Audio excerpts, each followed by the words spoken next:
in long travel times and high transport costs. Government viewing the dualization as a strategic national intervention under the Big Push infrastructure program and a 24-hour economy policy aimed at improving mobility, safety and logistics efficiency while boosting regional economic activity.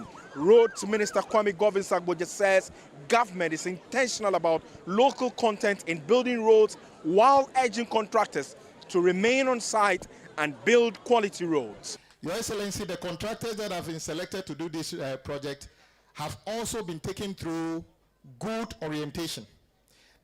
Many of them are Ghanaian contractors, and we are going to build the best roads we have ever witnessed in our country.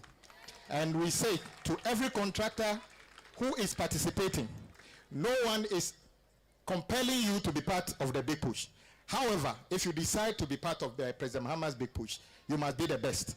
The project covers approximately 73.6 kilometers from Cape Coast to Takrady, divided into 3 contiguous lots for efficient implementation. It will deliver 3 interchanges, 4 bridges and 2 pedestrian facilities. President John Mahama cautioned against the damage caused by heavy trucks who ply the roads with an assurance of a rigid weight restriction system.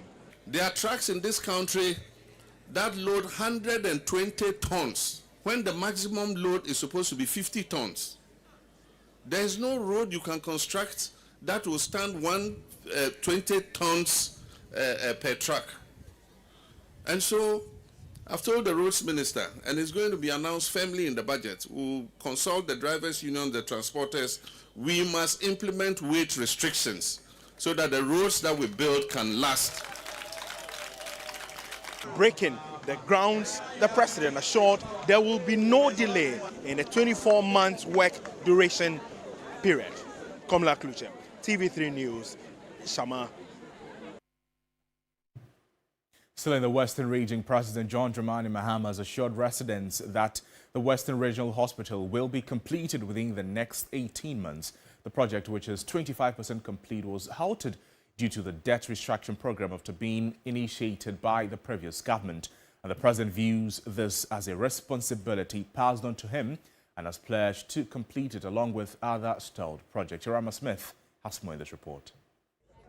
President John Dramani Mahama began his one working day visit to the Western region in the Ahanta West municipality, where he inspected the stalled 25% complete regional hospital project at Apimenin. He stated that the goal of such projects is to distribute health facilities more evenly across the country, thereby reducing pressure on existing ones, and assured the public that the 250-bed facility will be completed within the next 18 months. This is informed by thorough engagement with the official creditor committee, leading to the finance ministry beginning the processing of the contractor's certificate. The next stop was at the regional capital, where he inspected the Fionkwanta Regional Hospital expansion project, which aims to convert it into a teaching hospital. This is 45% complete. President Mahama indicated he sees this as a baton passed to him from the previous administration and is committed to finishing it and other stalled projects. He vowed to end the cycle where new government intentionally abandoned projects started by their predecessors. The intention for these projects is to spread out our health facilities so that you don't have too much pressure on only one facility. Fionkwanta has been the main hospital in the whole of the Western region. And so it was necessary to expand it and then also build a second regional hospital at Apimenin. As I said during the campaign period last year, I said that one of the practices that has drawn Ghana back is that when a new government comes, it does not continue the work the previous government was doing. But governance is like a relay race. One government passes the baton to the next. So this is a baton that the previous government passed on to us. So I can assure you that the money that has gone into this building is the money of the Ghanaian taxpayer. And so we're not going to let it go to waste. We're going to continue and finish this project. Western Regional Minister Joseph Nelson was optimistic its completion will improve quality healthcare delivery in the region. His Excellency made a promise during the campaign. And so today we have him here. In fulfillment of that promise, he's come to see these projects that were started by the previous administration. As we all know, this one and others that we're about to see have stalled. But as part of his commitment, he's come to see how this project can progress so that at the end of the day it's completed for the benefit of the people. Irama Smith, TV3 News, 2nd D. And now, the Nursing and Midwifery Council of Ghana has withdrawn the professional accreditation of the Ghana Christian University College located at Amrahia along the Dodowa Road. According to the public notice issued by the council on October 21, the decision took effect in September this year following several regulatory breaches by the institution. And these breaches include the operation of unapproved campuses at Nalerigu in the Northeast region and 2nd D in the Western region, as well as running a Bachelor of Science in Nursing program fully online, an action that violates council regulations. And a letter from the council dated September 26 directed the university to stop all advertisements and new admissions and to develop a teach-out plan for students who had already been enrolled before September. However, the council says it has received credible reports indicating that the institution has continued to admit new students despite the clear directive.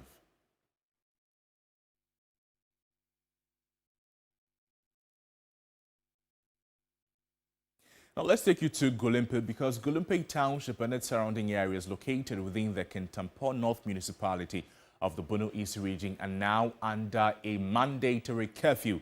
And this curfew, ordered by the Interior Minister, took effect since 4 p.m. and will end at 6 a.m. This is the new norm for residents until further notice. Escalated chieftaincy disputes culminating in a violent exchange left 4 individuals critically injured by gunfire and forced thousands of residents, primarily women and children, to flee their homes. Security forces have been deployed on the ground to actively stabilize the area.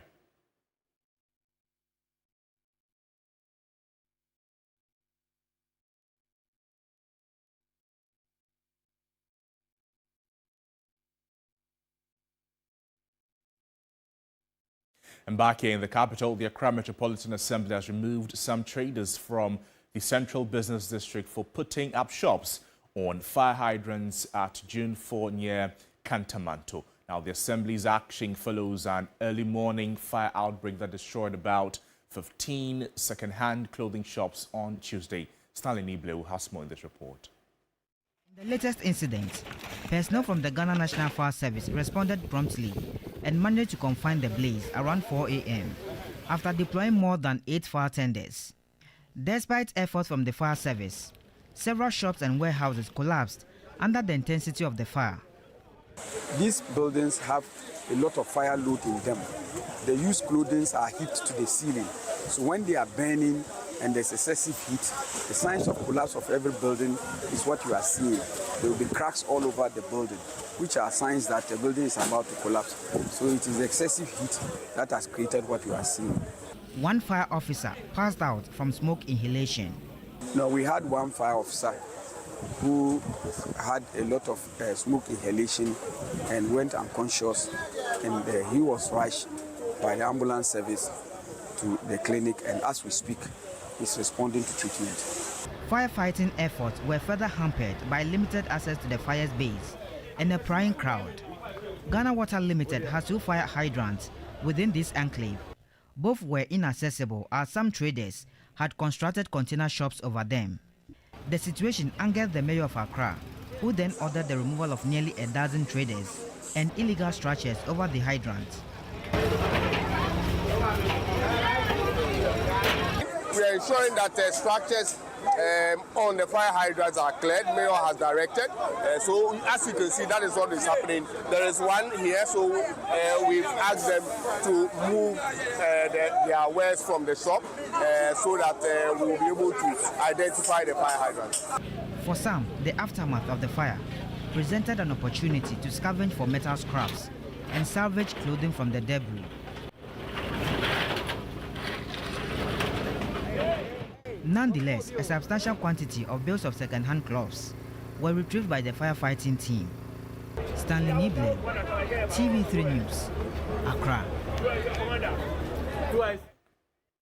Away from that, Majority Leader Mahama Yaraga's assured that Parliament will scrutinize government policies and ensure good governance despite the overwhelming number of the caucus. His assurance follows the swearing-in of 2 new members to join the majority bench. Leaders on both sides, they delivered opposing arguments on the first day of Parliament's resumption.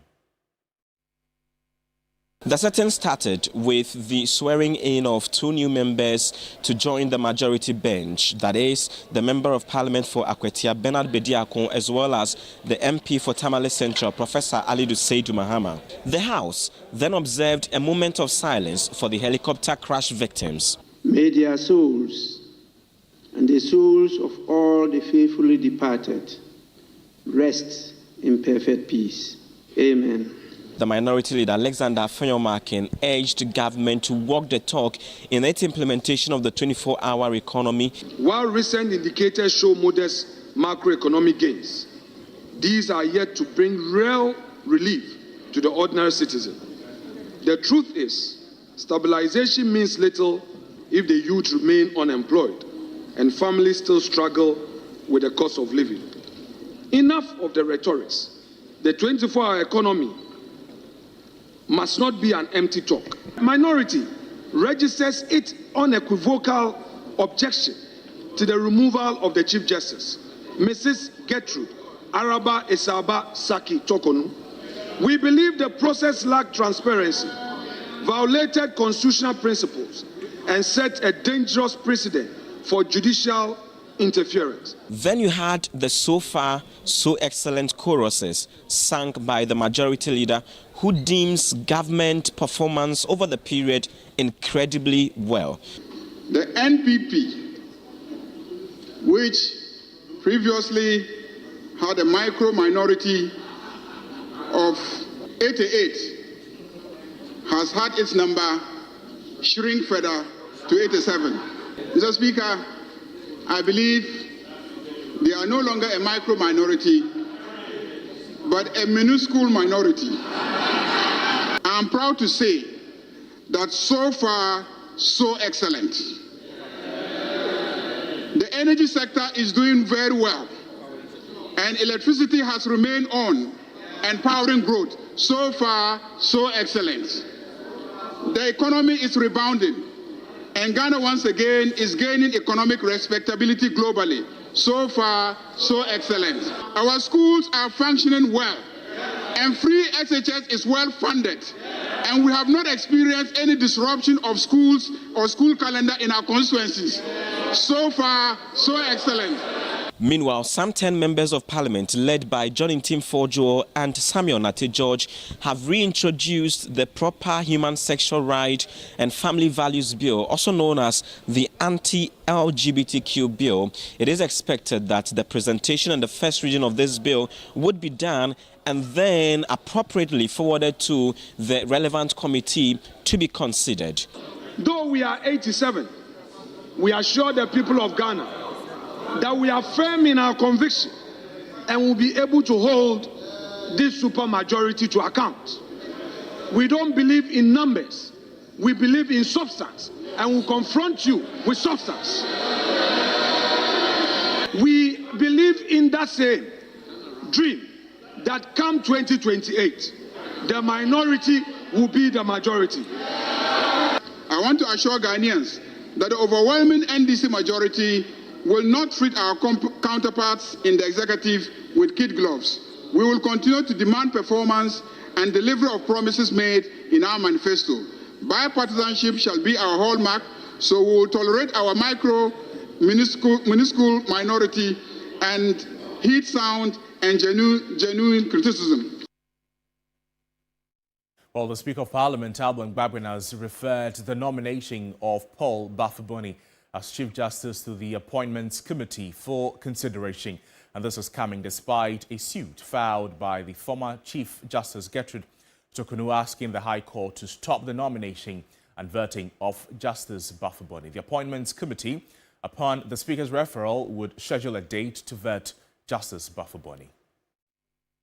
Nomination of Chief Justice.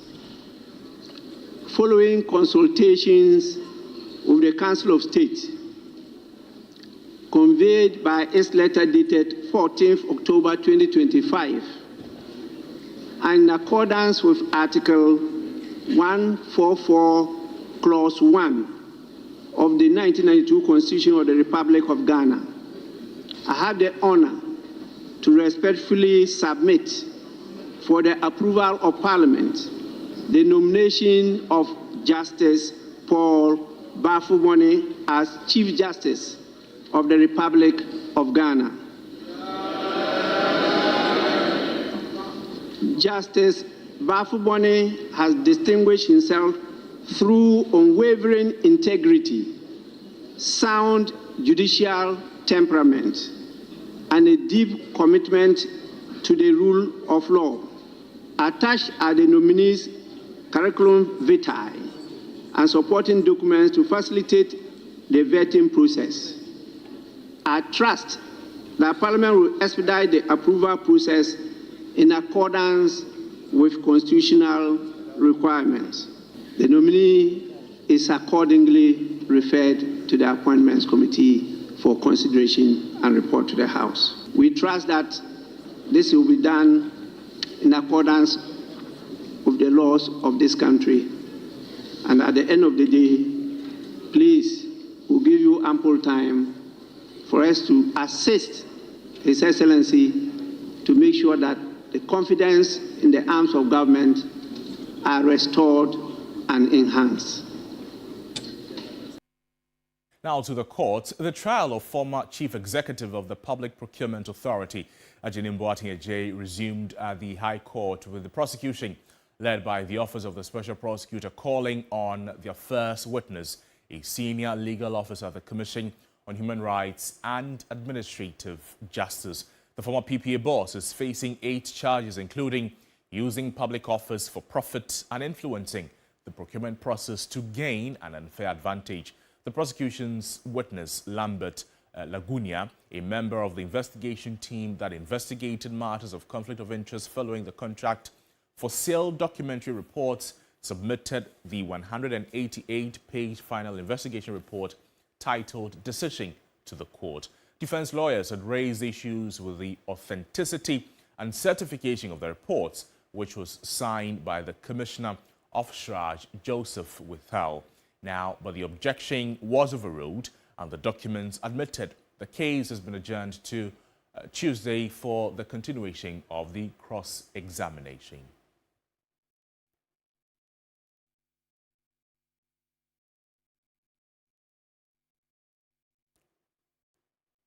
And Ghana's currency is gaining strength against major trading currencies, including the US dollar, and the cedi has appreciated from 11.25 cedis to 10.70 cedis per dollar, signaling a potential turnaround in the foreign exchange market.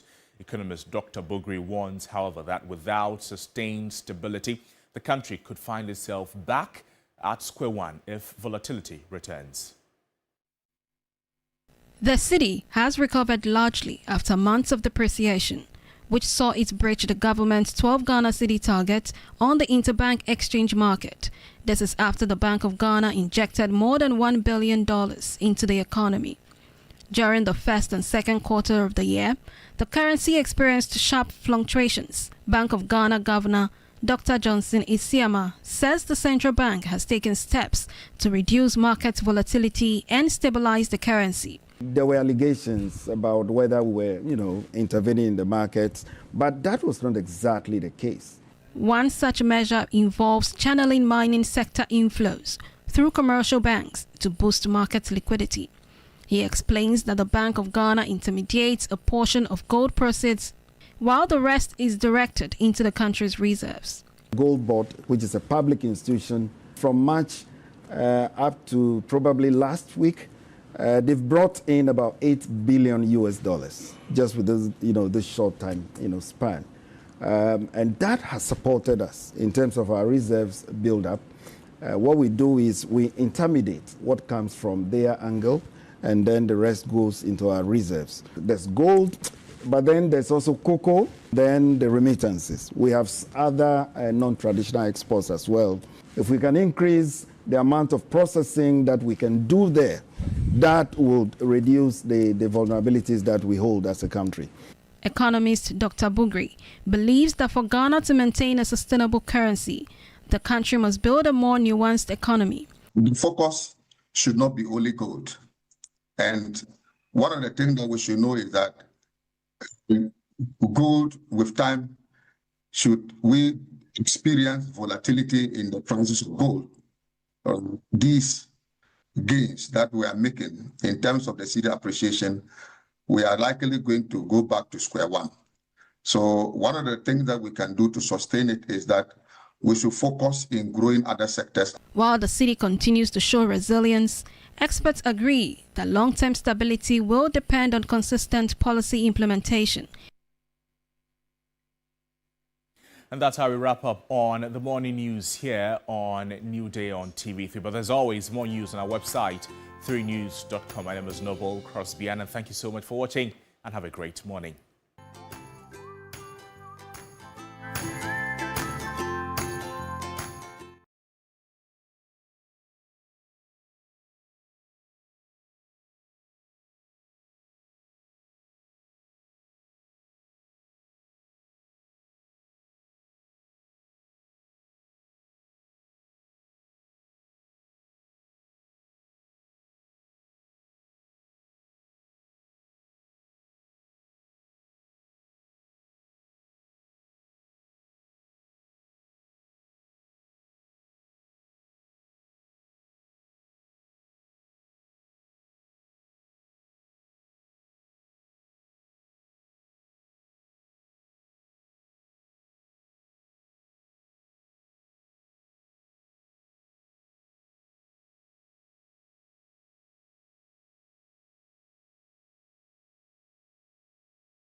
all-time favorite might have been published in 2014, but still rings a bell anytime and inspires as it's played every morning. Welcome to the show, and we're here to bring you some great content. And as always, we encourage you to cash out. It goes with the short code *439#. That is what you need to do to become up to speed with the latest when it comes to you getting the good purchasing power that you need. So *439#, choose option 2, increase the number of tickets you have, become one of those lucky winners as always. And these beautiful, intelligent ladies alongside me will bring you some great content. Good morning, Morning, Roland. How are you? I'm well. Beaches, well. Is it just me or Roland is glowing this morning? Yeah, he is. What's your skincare routine? The material of what he's wearing, the very lovely. First of all, Roland's wardrobe is like 10 over 10 ever since he fell in love with African, African kaftans and so on. 10 over 10. Everything he's worn has been on point. Ellis Couture. Yeah, everything he's worn has been on point. Yeah. But today I'm particularly interested in your skincare routine because your skin is glowing. I don't use anything. Really? Yeah. It's just good life. And the grace of God. Apart from Vaseline, nothing else. Well, it's how great. How have you been? I've been great.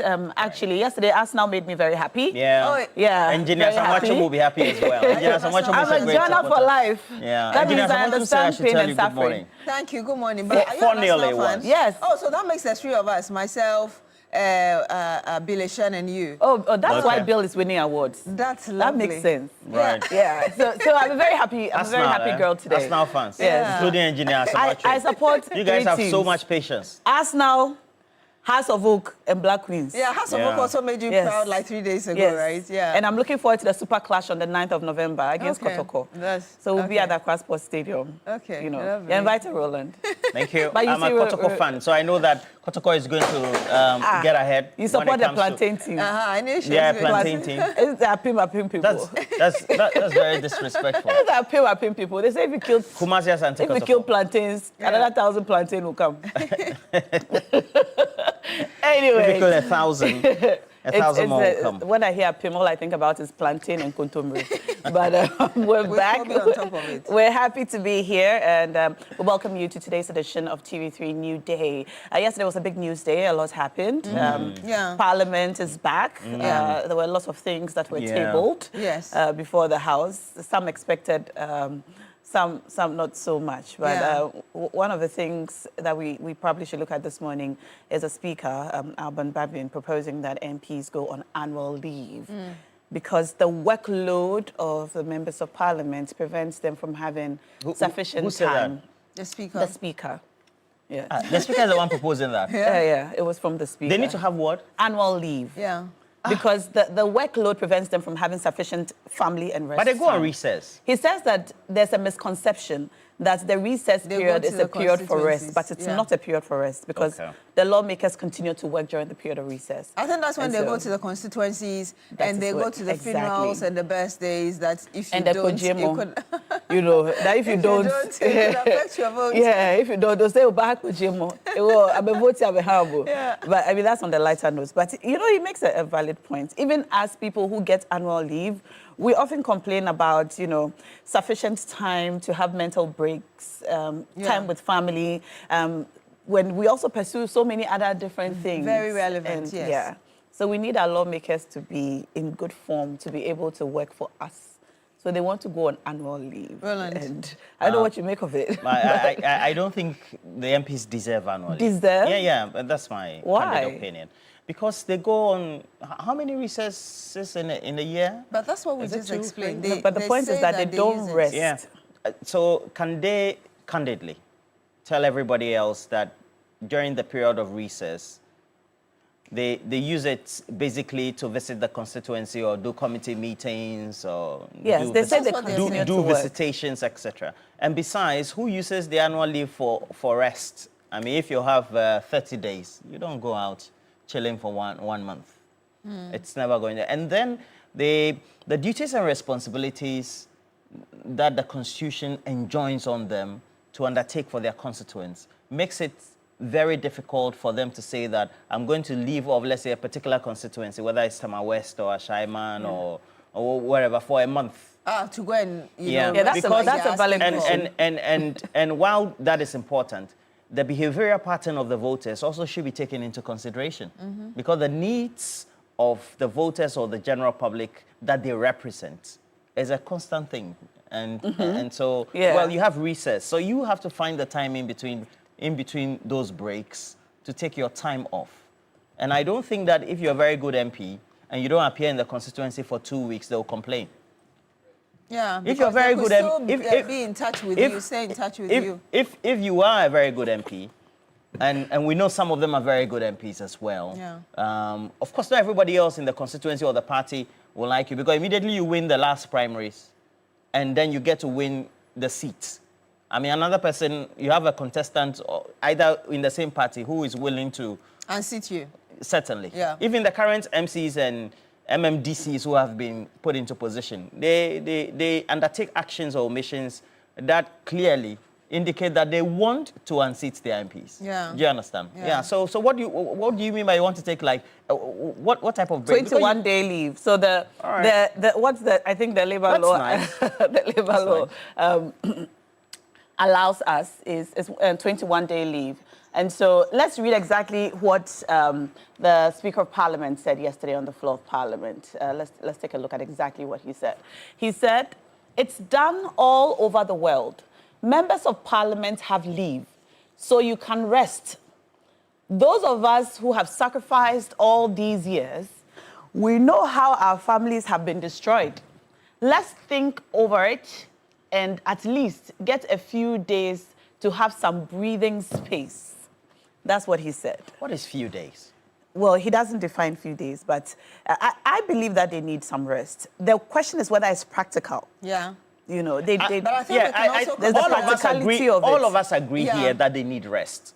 My position is the period of the recess is their time to find some ways, somehow, to rest. But it is during that time that their constituents expects them, because they are here attending to the business of Parliament. Some of them are from very far away constituencies, and so they are not able to go as often. So during the period of the recess, they travel to their constituencies. That is when they connect with the people, you know, find out what's going on and all of that. But I seem to get a sense also in what Roland is saying, that when you have recess, is there a way that you can calculate the period such that you know what time to spend within the constituency and do what you have to do as part of your responsibility as an MP? But they do that. And when you have to spend time with your family and do other personal stuff, like for your mental health, like you're saying earlier. And rest. Yes. But let's ask you this morning, what are your thoughts on this request that has been put forward? I don't know if it's a request or a suggestion put forward by the Speaker of Parliament, Alban Babin, that members of Parliament should have annual leave. He mentions rest, he mentions connection with their family, and, you know, just for their general mental health. Let's know what you think. It's now time for This Morning.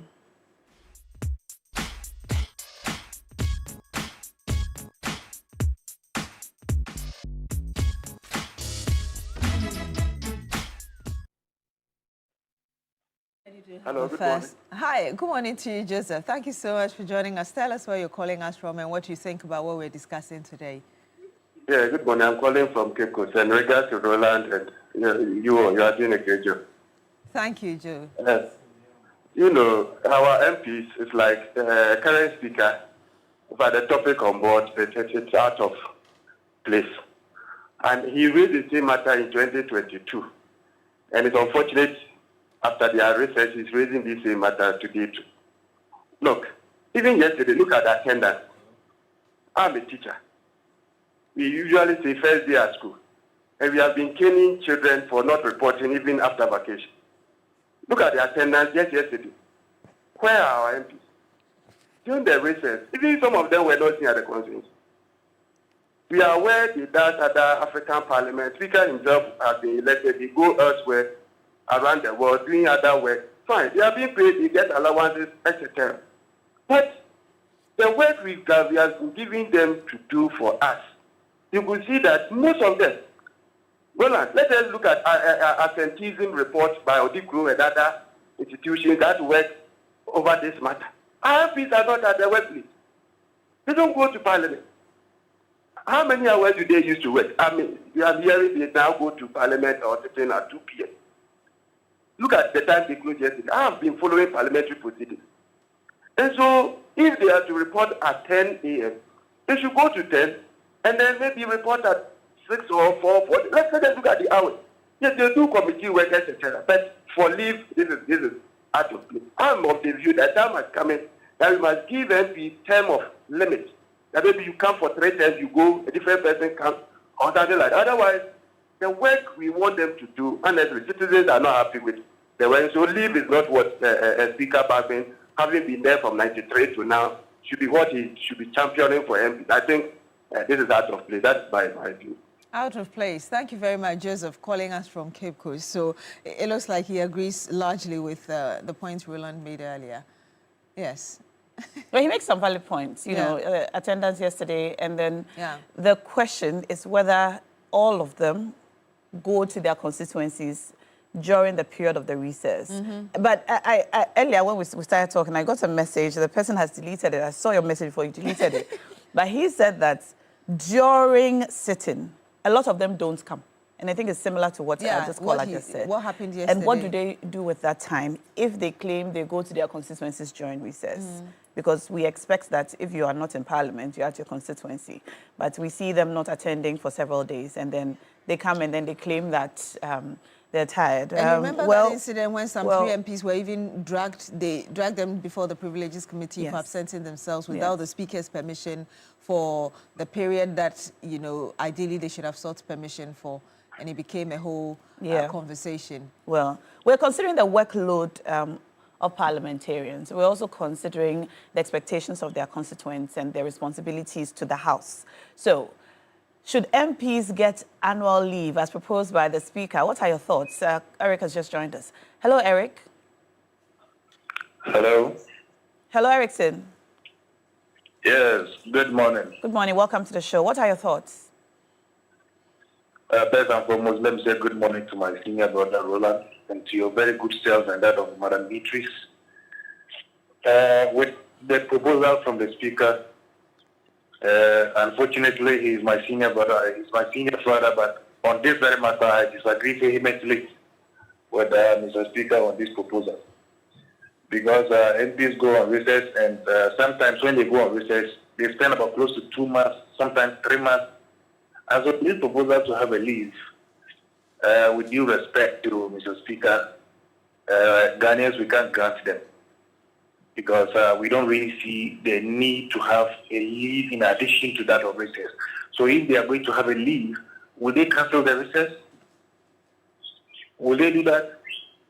And that is one of your first caller just complained about attendance to Parliament. You see, we all monitor, we all see whatever happens in Parliament. There's not any regular attendance. And so this proposal to have a leave is not at all. All right. And another issue, yesterday we also saw that they refurbished Parliament and they made it very beautiful. We congratulate the Speaker, we congratulate them. But you see, country like Ghana, we have so many issues. You go to places that they don't have good schools, they don't have good health services. And our attention is always on Parliament. And there is even a proposal for a new Parliament. What do we need it for? This issue came up somewhere under Nadu, and we all rose and fought it, but it's coming up. And the idea is that we are going to have an increment in terms of the number of parliamentarians. Well, Ghana had 3 million people, and we want to increase the number from 276 to something else again. Let's go. It's just becoming too much. All right. Why not concentrate on giving proper good health care to our people, proper education to our people? That is the most important thing we must be looking at. But it looks like it's becoming like we want to galvanize ourselves once about self-service matters. It's not helping us. All right. Optics are bad. Let's be honest, the optics are really bad for parliamentarians. Very bad. And so this proposal is a no. With due respect to my very good senior father, the venerable honorable speaker, this proposal is a no. All right. Thank you. Thank you so much, Erickson. For your call, you can also call us. The number is on the screen. What are your thoughts on the proposal for members of Parliament to go on annual leave, like you do, 21 days paid leave to rest, reconnect with their families? They say it's good for their mental health, and Do you agree? Let us know. Call us now. You can also cash out. Dial star 439 hash and win 1,000 Ghana cedis on the show today. Roland, we have some messages? Well, we have a couple of messages. Let me say good morning to you, Edmond Combat, the Tema Oil Refinery Managing Director, as well as Alhaji Jibril of the National Security Apparatus, who has been designated to the Tema Industrial Area as well as the Tema Enclave. I have this one from Prince Daniel York, regular watcher and contributor to not only Newday, but regular programming right here on TV3. And Prince Daniel York is watching us from the UK. He starts by saying good morning to all of us right here. I believe members of parliament need time for their families and constituencies, and continues. I'm not in approval with them taking annual leave. However, my concern is absenteeism, as many claim they are doing committee work as well as attending to other important matters as scheduled in Parliament. They should have a rotation or a rota for committee work with set timings, and their recess could also serve as their engagement with their constituents, and same for their families. Oh, good sense there. And looks like Prince Daniel York is supporting. We have another caller. Yes, Richard joins us live on the phone as well. Hi, good morning to you, Richard. Tell us where you're calling us from. What do you make of the Speaker's proposal? Good morning to you. Good morning. With the Speaker proposal, I disagree with Speaker. Speaker is a very fine man, but with this one, I disagree with him. You see, Parliament has a lot of agendas, unattended agendas that they have to attend. Besides, they go from Parliament off for so many days. So if you are proposing for this leave, are they going to exempt the days that they take from Parliament? Come to think of it, we have a lot of cases that Ghanaians need from this Parliament people. But here's the case, they can go on and just be talking about things that we, the ordinary Ghanaians, don't benefit us. You can propose for this one, and this leave can be given to them. Most parliamentarians will take this leave and use it for things that will not benefit their constituents. So with this proposal from the Honorable Babin, I know he's a very fine man, gentleman, and dedicated man, but with this proposal, I disagree with this because it will do good to we ordinary Ghanaians. Thank you. Thank you so much, Richard. So in case you're wondering exactly what the Speaker said, yes, we read a bit of what he said to you. I want you to watch this and hear exactly what he said in Parliament yesterday. You see, recess, they recede from plenary session to engage in the other functions of the House outside plenary session. So they don't go, members of Parliament don't go on holidays or vacation. They recede to continue to do the work of Member of Parliament. I think it's something that we have to consider because the Labour Act expects that you should also have some leave. Some leave is done all over the world. Members of Parliament have leave so that you can rest. Those of us who have sacrificed all these years, we know how our families have been destroyed because you never have time for your family. You never have time for people dear to your heart, the people that you grew with, and sometimes they don't spare you. Please, let's think over it, discuss with our neighbors outside the Parliament, and at least get a few days to have some breathing space, if not to rest, but to share love with your immediate family members. With this, to share love with immediate family members. I'm sure their family members will be very happy and in agreement with the statement. But what about you? Let us know. Majina has now joined us on the phone lines. Hello. Hello, good morning. Good morning, Majina. Welcome to the show. Thank you. And greet Mr. Roland for me. He has heard you. What are your thoughts on this matter? What is my cookie tea? But you should tell us where she is. She's taking some time off. She'll join us soon. Okay. Tell her that she should call me. I'm surprised you're not in touch with her. I thought the two of you were very close. Yes. All right, tell me what's on your mind. This one, I start with the speaker. Okay. The reason being that I have heard that people are saying that MPs go on researching.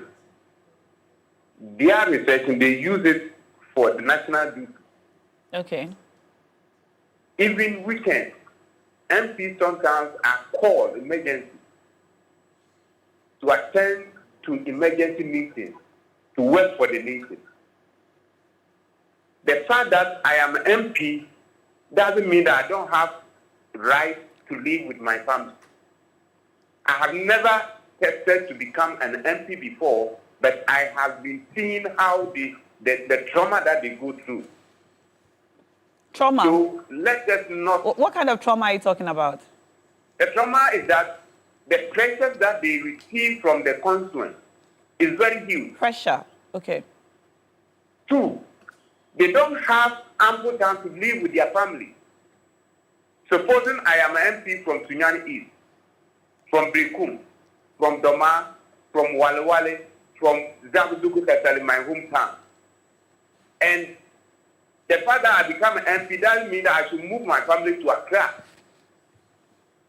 You know the number of families that I left in my where I was and I am MP. Look at, so it is very, very, very bad, and we as a nation we need not to always be looking at they are benefited. That is the mindset of Ghanaians, that MPs are benefiting. I am not talking about what they are earning. Okay, we have to end the call here, but we get your point. Thank you so much for calling us. And just as we were talking, I was wondering whether MCs and DCs also ask for time off. Good morning to my MC, Israel Ajete Ochema in Lejekuku, Roland's favorite MCE. Good morning, sir. Kuzo, but Roland prefers your Ochema. He said he's called Ajele what? Ajete. Okay. Ochema. Ajete Ochema. Yes. Honorable. Yes. Okay. Good morning to you. Over naming Abo. His name, Roland. All right, we have to cross over to Johnny now, who's on standby with Johnny's Bites. Johnny's Bites on every morning, and the truck drivers, the taxi drivers, our lawyers, co-journalists, engineers, pharmacists, physicians, nurses, teachers, and everybody else who connect with us. We are grateful and proud that you connect with us. And thank you so much indeed for keeping up with us and for us to push the national agenda. I quickly want to talk to you about the Rosebank International University. And it's at the Opebia, right in the heart of the capital city, Accra. It's adult Montessori, as I like to call it, international university. It gives you the opportunity to inspire excellence, and it gives you the opportunity to also be a star in your own right. It gives you the advantage that other universities will not give you. It's cozy, it's comfortable, and it's world-class, approved by GTEC, approved by the South African authorities, approved by City and Guilds, and you should pass by the school and take a tour of the school. It's so much, so beautiful. I don't know how else to describe it for you. Admissions are open for the January 2026 year, and you should connect with them. Quickly put the number out there so we can make a phone call. That's if you're calling from outside Ghana, it's +233 307 007 800. That's +233 307 007 800 or www.riuc.edu.gh. Inspiring confidence and excellence. And if you're calling from Ghana, it's 0307 007 800. That's 0307 007 800, and you can connect. Today I feel obliged to celebrate a very, very wonderful policeman who is also head of research and education at the Ghana Police Service, MTTD. Please put a picture up there. Senior Police Officer Alexander Obeng. I celebrate him today, and I'll always hold the view that we don't need to wait for people to be extinguished before we celebrate them. And so this morning I want to give him his flowers. Let's put his picture up there quickly. Let's celebrate him so that we can all see the great work that people are doing. There are bad police officers, but there are also some very, very good ones. This is a very good police officer, and we celebrate him along with his team who are doing all the great work at the police MTTD. Thank you very much for all the service that you provide for us. And then also the Queen who is King, COP Lady Adonko. Good morning, madam. Good morning to you. Now, Kozo, put the next content up there quickly. Let's have a quick look at it, because listen to the president. We cannot invest. Now, I just want to also point out, we cannot invest so much money in improving our road network only for transporters to overload their trucks and destroy the roads in 3 to 5 years. We've seen new roads that are built, and once these trucks that are overloaded pass on them, within 3 to 5 years, the road is finished. Recently, Burkina Faso have implemented a new weight regulation.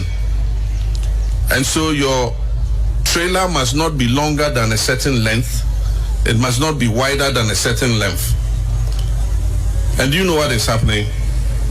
Trucks load from Takrady and from Tema and overload. In the morning is on 92. When they get to Burkina Faso border, they cannot enter because of the regulation the Burkinabes have introduced. So they bring 3 trucks from Burkina Faso and offload 1 truck into 3 trucks before they can enter Burkina Faso. There are trucks in this country that load 120 tons when the maximum load is supposed to be 50 tons. There is no road you can construct that will stand 20 tons per truck. And so I've told the roads minister, and it's going to be announced firmly in the budget, we'll consult the drivers union, the transporters. We must implement weight restrictions so that the roads that we build can last.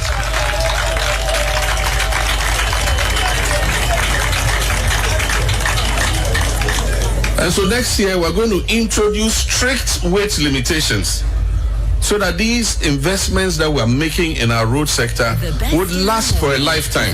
92.7. We are not going to waste taxpayers' money repairing these roads only for people who want to make as much money as possible to load 120 tons on a road and destroy that road within a short time. And so I'm just sending a signal. We're going to engage the stakeholders in the sector in order that we enforce the weight limits for our trucks so that they don't overload and destroy our road. Thank you very much, Mr. President. And this is leadership. I have bemoaned about this situation for a very, very long time because we woke up one morning on the 17th of November in a certain year, and a certain overzealous minister who was our minister for roads and highways, who is also a lawyer who should have known better, that the finance minister at the time had read the budget and the budget had not been approved by parliament. And he woke up one day, signed a letter to say that all the 38 tolling points in Ghana should be abolished because we wanted to pass e-levy. Is that what we call causing financial loss to the state? And I like this because we have allowed people to use our country as a conduit box. And they destroy the roads that we spend money taxing our people to come and construct. So I'm very much for this. I support this with 100 bags of cement, as they say on the streets. Mr. President, is it too late to introduce the road tolls again? Because people drive through our country. They are going to Burkina, they are going to the Ivory Coast, they are going to all those places, and they pay zero. Next to nothing, they don't pay anything. Mr. President, the next place you need to turn your attention to, respectfully, is those of our people who are at the Axle load, checking points, all those places. I understand the national security has gone to take over. Rightfully, as you explained, 3 trucks come from the Burkinabe country, and they offload 1 truck onto 3 trucks. How do the people cross from Tema? Or how did they cross from Ivory Coast? How did they cross from all these places using such 120 tons? How did they do that? There are enablers within the system who allow them to do that. Enablers within the system who allow them to do that. And the poor Ghanaian people will be paying. So I'm happy, and I hope that Governor Kwame Agboja, who's a member of parliament for the Adaklu constituency and also roads minister, he would effect this immediately. Because the Ghanaian people cannot continue paying for all these expenses and they literally don't benefit from it. A while ago, Marina and I were discussing about the Temamoto Way. The Temamoto Way lasted for more than 50 years. These days, roads are constructed and it's like they say in Chi, Ayebwachibidin. So, Mr. President, I like this new fight that you have taken, and I support you with 100 bags of cement. I support you. Kunzo, next content, please, quickly. Now, the Attorney General, Deputy Attorney General came to announce to us that our friends at the OSP has not presented the docket to him or his boss. And the conversation about corruption in this country, and I always want to make this a reference point. My good friend, may he rest in peace. Kunzo, play the video. Chop it on the day of judgment. If you are an MP, wallahi, and you take a dime on that constituency and chop it on the day of judgment, you will account to the people. You will. And that is one thing many politicians are not aware of. If you take a dime that belongs to the state or the constituency on the day of judgment, you will account to every single individual who lives in that country or who lives in that constituency. Will you be able to justify this in the sight of Allah? Will you be able to do that? The challenges confronting us in this country is corruption. The challenges.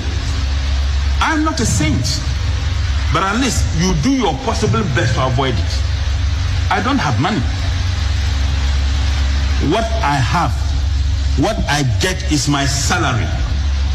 And wallahi, not a dime of Tamale Central has ever touched my tongue or bought a book for my son or my daughter, because I know that I will account for it. And our society today, if you don't have money, you have no value in our society. The moment you are given appointment, your family thinks that their lives have changed.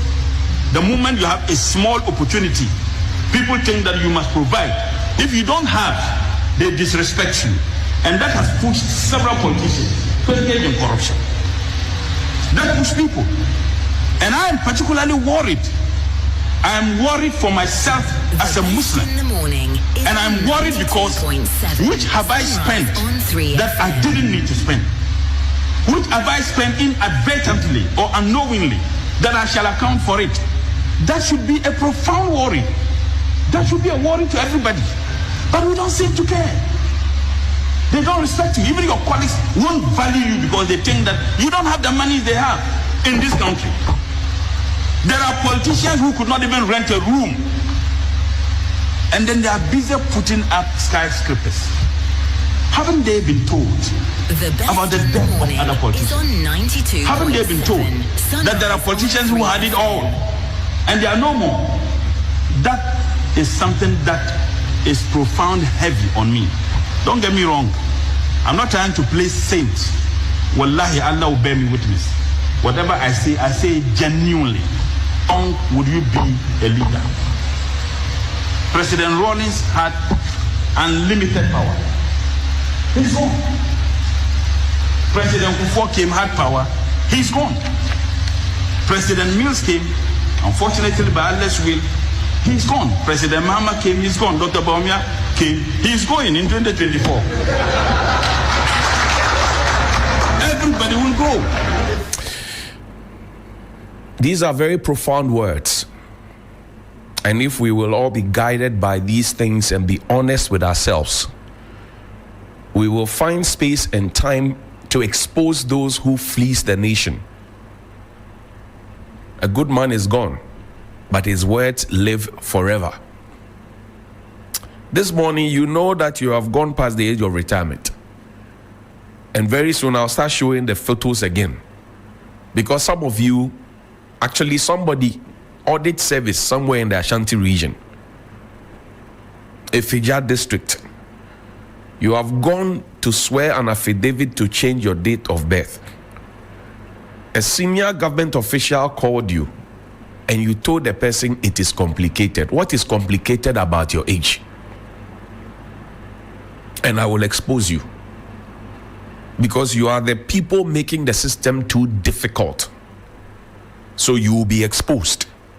You are supposed to be an auditor. An auditor is supposed to be an upright person who looks at the documents and the proper books of account and all those things and identifies faults and actually holds people to book. You have gone to sign an affidavit, swear an affidavit, and you have changed your date of birth. A senior government officer, an auditor himself, he made a call to you and you told him that it is complicated. What is complicated about your age? What is complicated about your age? No, I'm asking you. If you know what is good for you, don't go to that office where you are past 60. Stay at home. Because I'll start putting the pictures up again with documentary proof. Are we not sad about it when young people cannot find work to do and old people who have gone?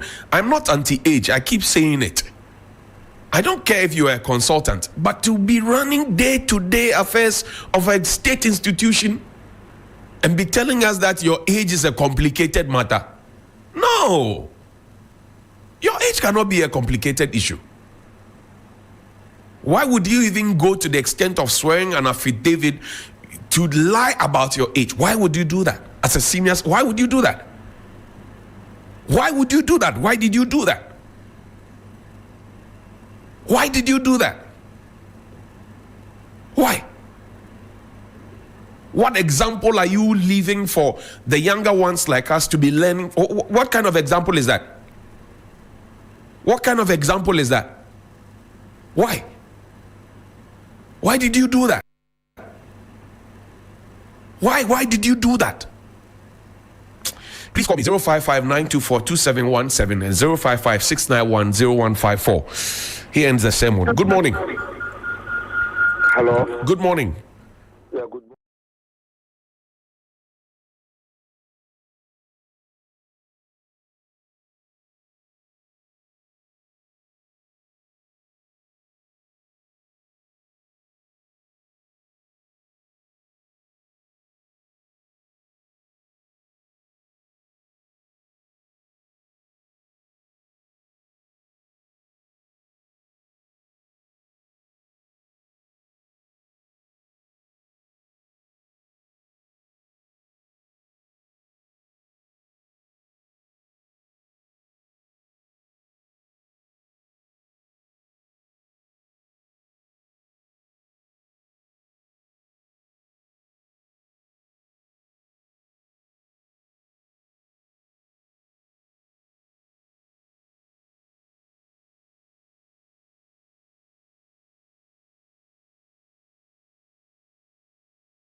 Well, again, we hope that you did enjoy that edition of Johnny's Bite from the studios of 3FM 92.7. Let me say good morning to all of you. Again, joining us, we have cash out going with the Shoko star 439 hash. Increase the number of tickets you have, become one of those lucky winners as always. And I guess that you can be only lucky if you know that this is for certain. No, there's this certainty I can assure you. Star 439 hash, choose option 2, increase the number of tickets you have, and then when you want to be lucky, it is well assured because you will then be having your numbers replicated. So they'll be multiplying on the electronic dashboard so that when the draw is done, electronically your number will be picked. Well, for those who are watching, and if digital team is monitoring, we have a couple of accounts on our stream who keep sending these scam messages about data and all that. If they could be blocked, that would be fine. One of them is Amos Buedi. So if Benjamin Nunu can block them, that will be fine. So Amos Buedi, Benjamin Nunu, please block him. Frimpong Emmanuel, block him as well. Okay. Prince Nani Ayok, you've joined us. We're grateful that you've joined us as well. Kwesi Mensah is watching us from Albany, New York. Watching us from the UK, I have Charles Thompson. I can see him. From Finland, I have Ni Odate Mills Justin. Good morning to you, Justice. Wishing you all the best. And then Cyril Ama is also watching from Kumasi, Bantama. Cyril Ama, you're not watching from, okay. That's also cool. And Black Acid Nana Yurinchi and Ni Jase Nani. Good morning to you. And again, we have them. Please block them. Amos Buedi. All those who keep sending data messages on the stream, please block them. Benjamin, very important. All right, please. We're here to speak about two important issues. And critically, is a subject matter of when the Auditor General undertakes his reports, etc. You know that the citizens have been now very clear. When the public officers come before the Public Accounts Committee, some of the questions, they are not able to answer them, why they undertook certain decisions in expenditure and accountability. More importantly, just the local government committee and Pukwe Soya, the Honorable Member of Parliament, had been doing some great work, asking very incisive questions of those who are DCEs as well as their various people they work with, particularly the coordinators, etc., the internal auditors, and sometimes, and that is why when you work with good internal auditors, you always have good accolades, But what do we do with them? The presidency is now giving a directive. And so the president is giving a directive to AG. There's supposed to be the setting up of special courts to be prosecuting such cases. All right. And again, we apprise you of the losses from the Attorney General's report indicating the losses. We'll tell you about that now. But let me just introduce to you. I have Edem Agbana. Edem Agbana is a Member of Parliament for Ketu North. Good morning to you. Good morning. You were at the Duamanafa Grand Derby on Saturday. I saw you with a sash. You look very elegant. Thank you, Roland. Welcome back to Accra. Thank you. It was a great program. And then I have Dr. Joshua Jabunti Zato, a.k.a. Sisala East, incoming. Good morning to you. How are you? Good morning, Roland. Nice to meet you. Nice to see you once again. And Solomon Owusu was the moderator, the coordinator, when they launched their new party, Movement for Change Transition now to United Party. And then yesterday, Lawyer Apia Dankwa came on Monday, I believe. And then yesterday also, they were adding plus to it. What position do you have in the United Party? Solomon also, good morning. Good morning, Roland, and good morning to my co-panelists. My position is the Director of Communications, spokesperson. You're Director of Communications. And also the spokesperson for the party. Great. Yes. The commercial manager for Coca-Cola Bottling Company of Ghana, commercial manager, Peter Justice Gariba. Good morning to you. He's coming from Ishen and Ebo and the rest of the team that you work with at Coca-Cola. And sometimes you do some great publications. I need to get one of them onto 3 News. Your opinions are always very important. Peter Justice Gariba, Coca-Cola Bottling Company of Ghana, commercial manager. But Felix Kwachofosu is next.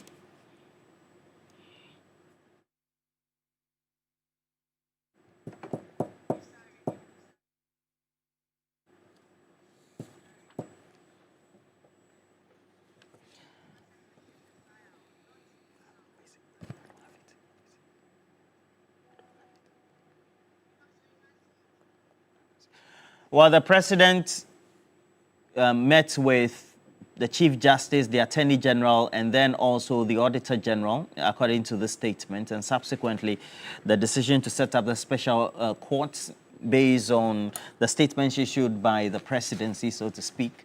And as a result, at the meeting, it was agreed that the special courts will be designated to handle cases coming from the various audit reports based on audit infractions that have been noticed so far.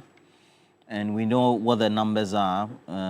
Sometimes they are not pleasant. We'll take you through what the numbers are as quickly as possible. And, well, the losses, especially over the last couple of years. So we'll again apprise you of that. And sometimes you look at the numbers. I believe last week we talked about the subject matter. All right.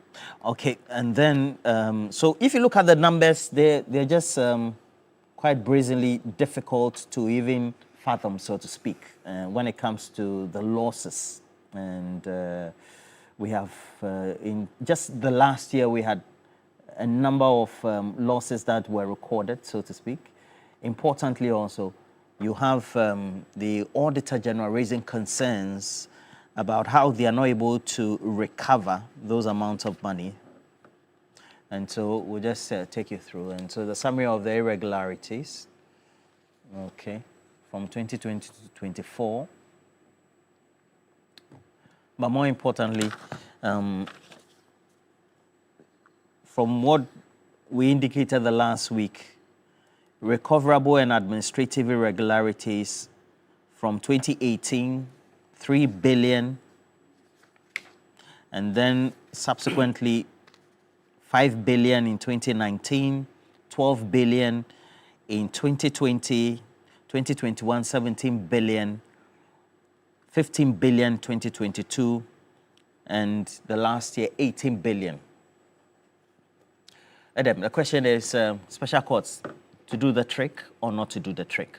Well, Roland, let me say good morning to you, to my brothers on the panel, and also to our cherished viewers, especially to the good people of Ketu North. Let me particularly send my appreciation to the people of Penyi for hosting me and my team graciously last weekend for the 3rd accountability series. And they came out in their numbers. The Paramount Chief himself was in attendance with other chiefs and queen mothers, and they stayed with us deep into the night. Even when we had some showers of blessings from above, they remained with us for us to account to them. It tells me that the people of Ketu North are looking out for accountability from me as their member of parliament, and I appreciate.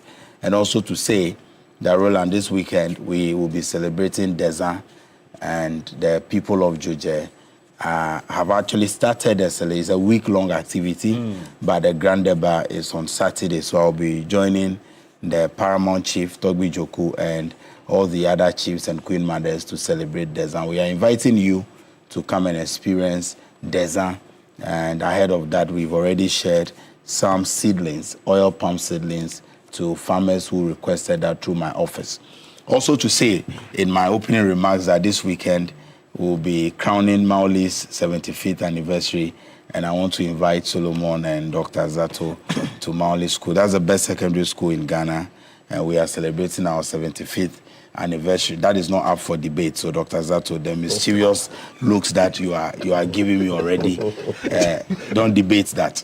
Roland, going into the main issue of setting up specialized that you've been quote unquote insulting people. Telling them that their school is not correct. Oh yeah, Mali is the best, and I mean when you have on social media. No, we are not insulting them. We are just telling them. I know. I mean, it's not insult. It's been trolling. It's been trolling. You're actually trolling them, especially the Hohwe MP.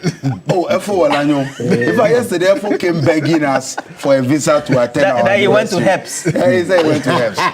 Imagine, and you want to compare that with Mali. Somebody said they couldn't be located first 300 schools again. Anyway.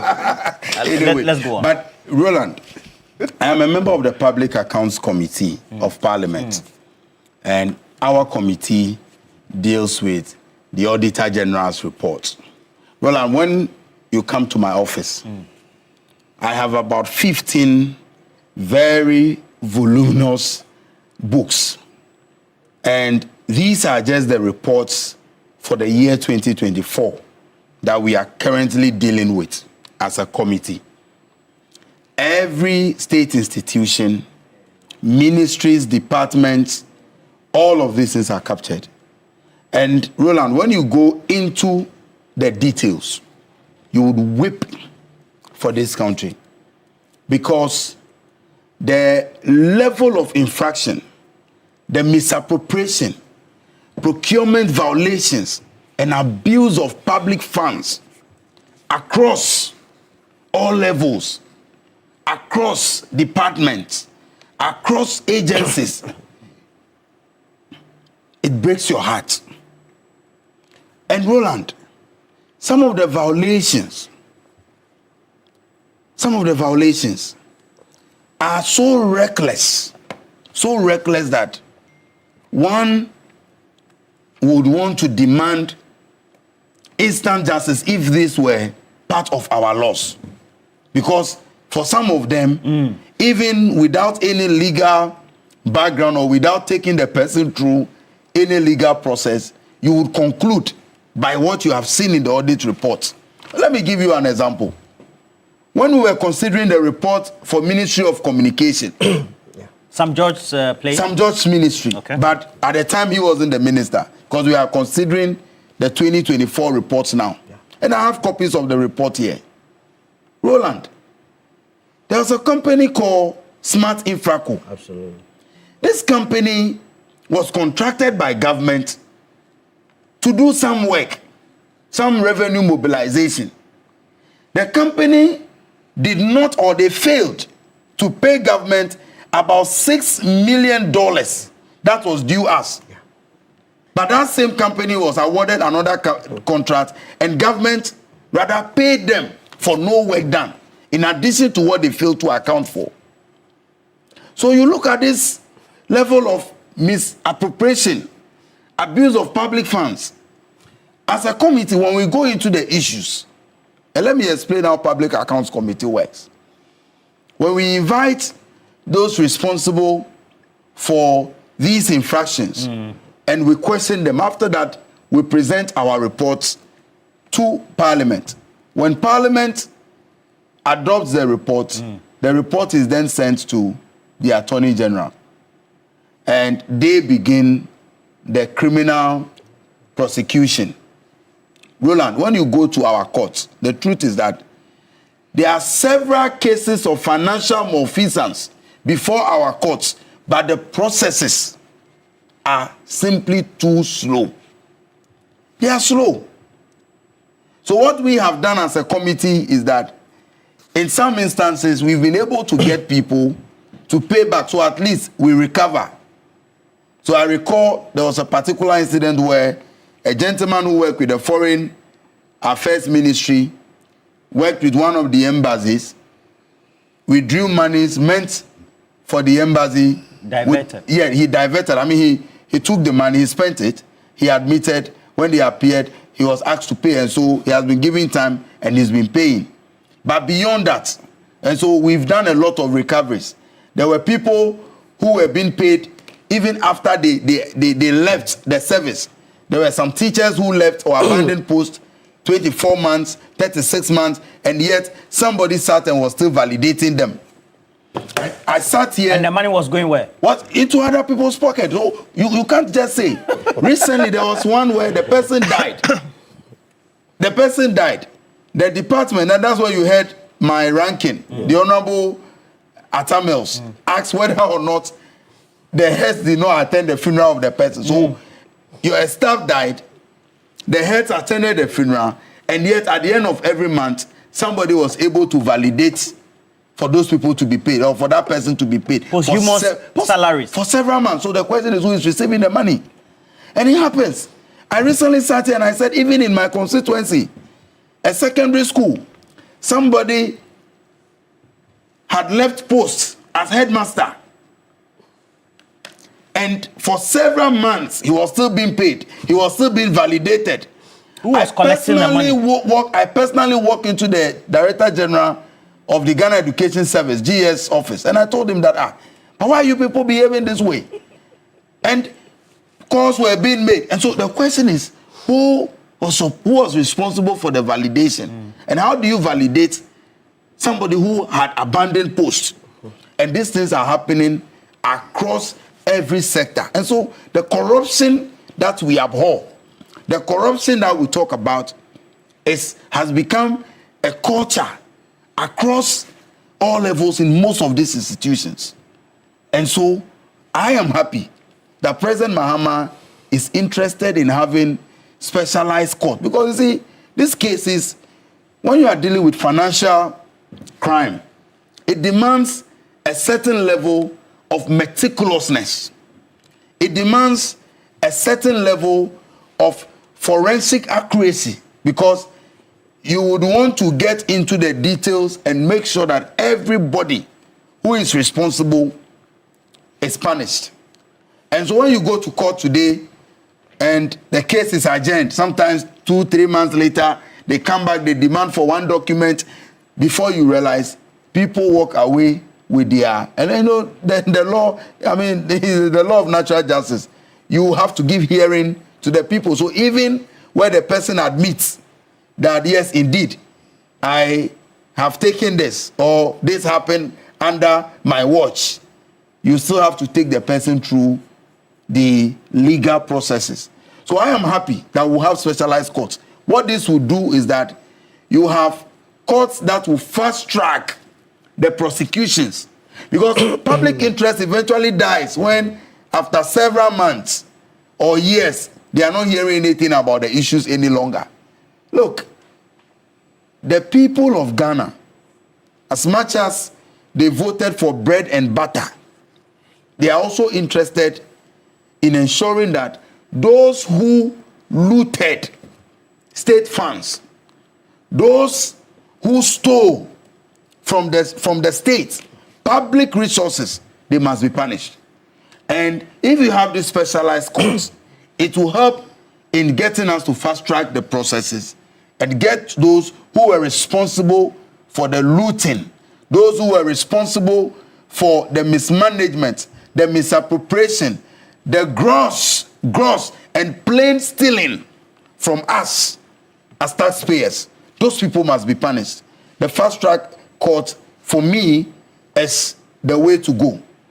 But Roland, let me also say that when we are talking about fast track courts or specialized courts, and they begin to do their work, I have come to the understanding that when you look at our legal system, many of these people, the accused, they engage in all sorts of gimmicks just to delay. So they go to court, place an injunction, file an application today, and all of that. And so even when they know that eventually they are guilty and they will be pronounced guilty, they engage in all sorts of tricks. Look at the case of this is not a financial, necessarily a financial issue, but everybody look at what the former Chief Justice, for example, is doing. Knowing very well that she was going to go, she was guilty, but today she will file here, send this application here, place an injunction here, and all of that, and all sorts of gimmicks. We have started seeing that even in the case of the NSA. Today I'm reading from one of the news portals that one of the accused has been diagnosed of some mental ailment or what have you. Because the first day they went to court, the person went to seek for what? An excuse duty. Using being indisposed or not feeling too well. As we don't need to be tolerating some of these things. Even when we have to trial people in absentia, convict them, we have to do it. Let the court be sitting even every single day. Take this case, go on it. Dr. Zato and Co can come to TV3 and rant and rant and rant and rant, but the court should not pay attention to them. Let us ensure that when we take a case, we successfully prosecute those cases. That is the only way we can win the public confidence. And that is why some of us are so angry with the OSP. Roland, since the OSP was established by Dr. Zato's government, which successful prosecution since the OSP did what for was established by the Akufo-Addo government, Dr. Zato's people. They did what? What have they ever been successful in any of their prosecutions? Tell me. Maybe I'm not following the news. Maybe I'm too focused in Ketu North. Maybe I'm only listening to radio stations in Ketu North. Maybe they are not following the news. Tell me, have they been successful with any prosecution? So today, they will come and raise your hopes. We are chasing Ken Ofori-Atta, and then they will later be posting pictures of Ken Ofori-Atta in Washington and all of that, and you don't even know what is happening to the case. Today, they start one new case, pick it, and drop. What kind of Konongo Kaya is that? Konongo Kaya, you can't do it. You start it, you won't let another person also handle it and all. So Roland, the specialized court is the way to go. And I want to commend President Mahama for his commitment and dedication to the fight against corruption. I believe the specialized courts will help us fast track the prosecution of the criminals who looted public funds. Thank you. In some circles, yesterday I was reading on social media, was it particularly a post from someone on Facebook? It says that we pretend that we're dealing with corruption. For example, he just even made reference to the OSP case in which the Deputy Attorney General, for example, says that I haven't received a docket. So far, we haven't as a department. Now, subsequently, you have cases that will be filed just to delay, etc. And really, the perpetrators are not brought to book. What's your own dealing with this subject matter of corruption and then those malfeasance instant cases that are recorded in the Auditor General's reports across board? Thank you very much.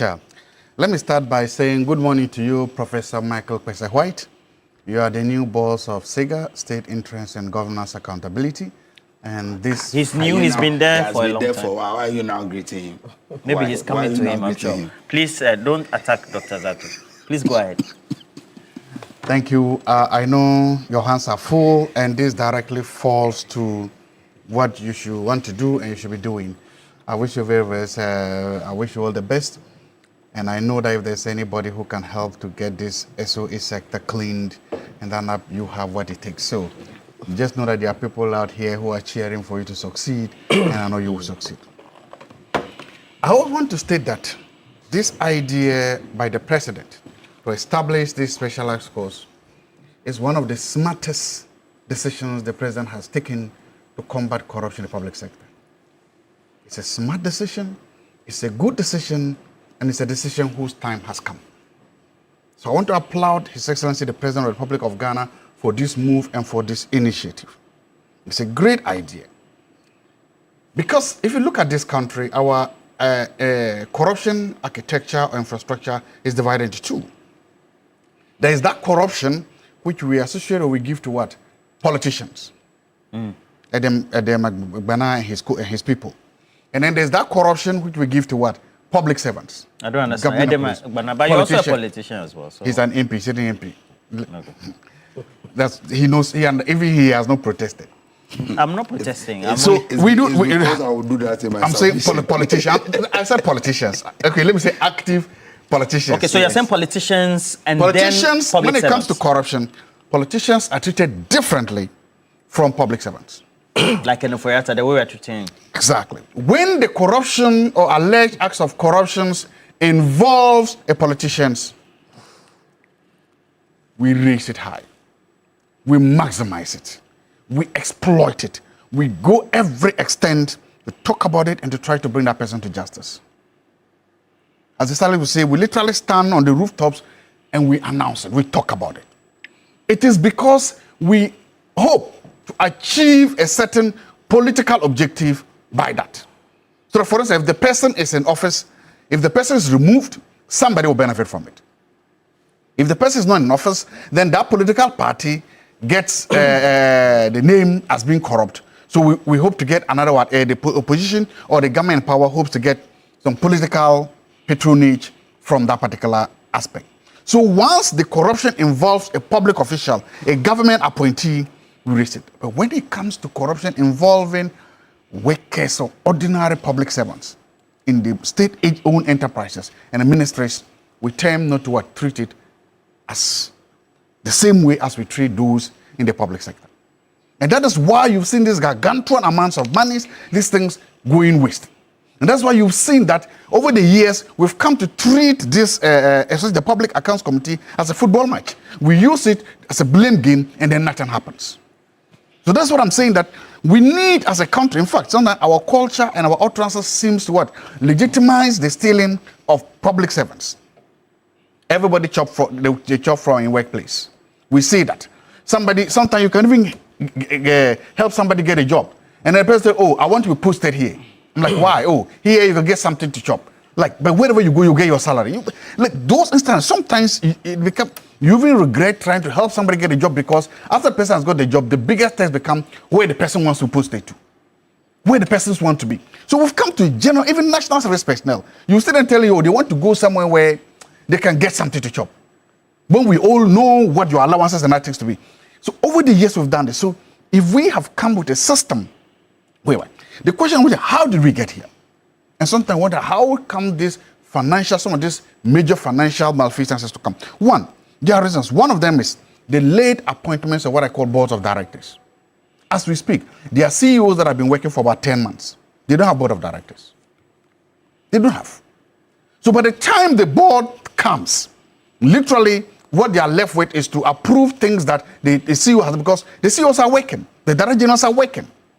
We have turned this corporate CEO governance on its head, because ideally it should be you have the board of directors, then the board of directors there to supervise and oversee what the CEO is doing. But in Ghana, we've turned it around. Almost always we appoint the CEOs, they go there. So by the time, in fact, later the board chairman and the board of directors have to learn the job from the CEO, whom they are supposed to supervise. So the guy you're supposed to supervise is now telling you about the job you are coming to do. So we've tried to do that. Secondly, we've over-politicized state-owned enterprises. Everybody just thinks that once my government comes to place, these state-owned enterprises are like a big fat buffet. Let's just go and eat. And sometimes you have, in fact, as of now, if you talk to any CEO or those who've gone out, that becomes their biggest headache. Every party member is trooping there. And they all think they have a legitimate right, one, to a job there, and not only any job, to a very good job there, because their government have come. And over the years, we have accepted this culture, and it's one of those that is festering what we are doing. Thirdly, as I said, our culture of as Ghanaians has also helped us very well. So for me, that's why, again, I'm going back to the point. I am happy that we are doing these prosecutions. But there's something that Adam said that was really important. These people have learned to game the justice system in Ghana.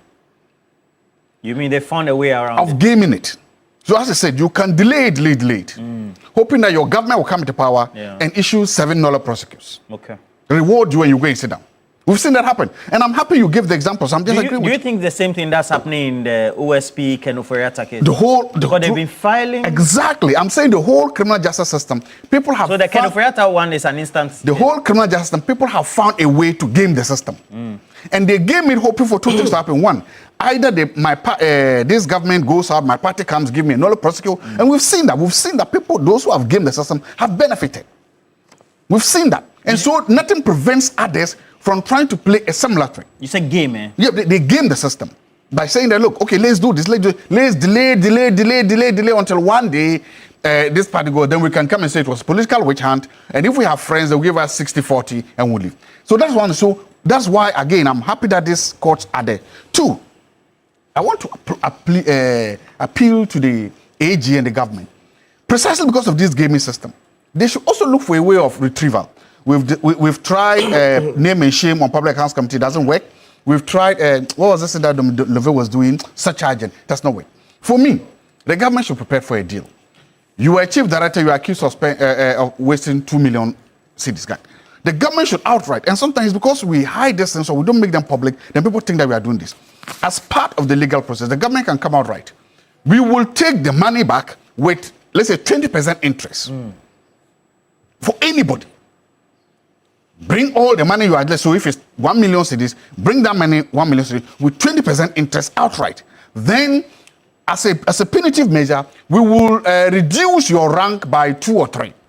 That is if you are still in active service. If you are still in active service. So, for instance, if you're a chief director and you are accused of stealing 1 million cedis, now we say it's outright. You just make that outright. That's a trivial. Pay the 1 million one. Pay 20% interest or 30. How much is that? You can do the math, add it, and then we'll say if you're a chief director, we'll reduce you to what's the two ranks below chief director. They have assistant, deputy. It's 3 knots. Even for a director, it's exactly. So we'll do that. So that means a director itself, but you'll be. So we'll say that once you've done this, then what that means is that the government gets all its money back. It gets an interest on the money based on interest rate, and then finally you are punitively punished. And we need this because, again, it makes sure that we quickly get the money back to do the things we want to do. The big push program, 24-hour economy, and all the pay nurses, pay doctors, and we quickly get the money back. Then we also then make sure that punitively you get it. And these are the things that will say, if we also took the money and went and bought a house, we could then retrieve the house. My point is that we shouldn't just be narrow focused on caging people. Because when we do that, they have smart lawyers, they have intelligent lawyers who understand the system. And this is, hey, if you're accused of stealing 10 million, that means you can get the best lawyer in town. You can get the best lawyer to defend you. And the best lawyer defending you will do that. So let's come up with this, or the retrieval system, the punitive system, and the reform of these structures. Once we do this, we try to bring up a lot of sanity into the SOE system. Alfred, whenever the government of Ghana goes to the IMF or for a bailout, Roland. Whenever the government of Ghana goes to the IMF or for a bailout, check. The SOE sector is almost always one of the biggest culprits that drives us there. All the time. And all governments. Mostly it's the debt, the unsustainable debt there that drives us there. So that's what I'm happy that, as I said, SIGA was brought to try to do some of these cleanings. They are doing some job. They are doing some good job without instances. Let's come out with these courts and make sure that we also do the trivial. If we do all these things, then we'll begin to bring sanity into that sector. When we do, we need to make sure that people abide by the principles of their office, people who say accountability to your job, accountability to the law, accountability to your profession begins to work. And then we make sure that people are held up. Finally, ministers should stop that. Why do ministers accompany these people to the Public Accounts Committee? Why? No, they are the heads. No. You see, that is part of it. That is part of it. Because ministers, they are afraid that if we don't accompany these people there, they will expose me. Oh no, but these are even new ministers. So, can I explain? I am saying that it should stop. I'm saying, minister. Remember, so you are saying that those who undertook the act of omission should go and answer. The point I'm making is that there's something called answerability. These people are called to answer for their professional conduct. They don't need a political cover. They don't. It's answerability. You are an accountant. Explain to me why you are paying a headmaster who is dead for 3 years. You don't need a minister to cover for you. So ministers, I'm saying that there is this, of course, there's this symbiotic relationship between ministers, policymakers, and bureaucrats, policy implementers, and they do it. But this is not here. I want to, once it comes to Public Accounts Committee, no minister should go and cover anybody. Let them go and face the music themselves. Because see, mostly what happens is that the ministers understand what goes on the Public Accounts Committee, and it's their friends. Adam is an MP. Adam, he's also a member of the committee. He understands it. If it's like a minister, he understands the rules of the game. So he's able to help this people to navigate that committee without facing the necessary actions. Don't do this. Don't annoy him solo. He will do this. Don't. As for Walker, he talks a lot, so do it. As for this, they give them how to survive in that committee. So just cajoling each other. Cajoling each other before they realize it becomes so. Ministers should stop that. Let the people go. They are professionals. Today people are loving you, pal. I did my studies on associate sector. Let them go and do that so that we can see them be held accountable. But no matter what we do, we should work, continue on the work of Domiloville. We should continue the work of whatever they're doing and make sure that the SOE sector is clean up. If that sector is clean up and we are able to do these retrievals, the finances of this country will be far better. Fantastic. You are being loved today. I agree with Dr. There's only few people disagree with you. They said today, Baumia, you go to Baumia a lot because people seem to be mentioning you in Baumia. But Solo, the reality is that there's a deliberate action that is undertaken by those who serve in public as well as political office. They know that I've undertaken acts of omission or I may be asked to be responsible for actions under my supervision. So, for example, this Ken Oforiatta case. Come in, answer questions. It's a problem. You bring in issue and all that. Is it a show of us as a country being committed or just trying to make efforts to play to the gallery publicly, locally and internationally, that we're tackling corruption? So we are playing to the gallery. We are not tackling the issues. And I believe that the president's gesture, this action of calling the Attorney General, the Auditor General, to establish courts to deal with this matter will be the last stop to this playing to the gallery.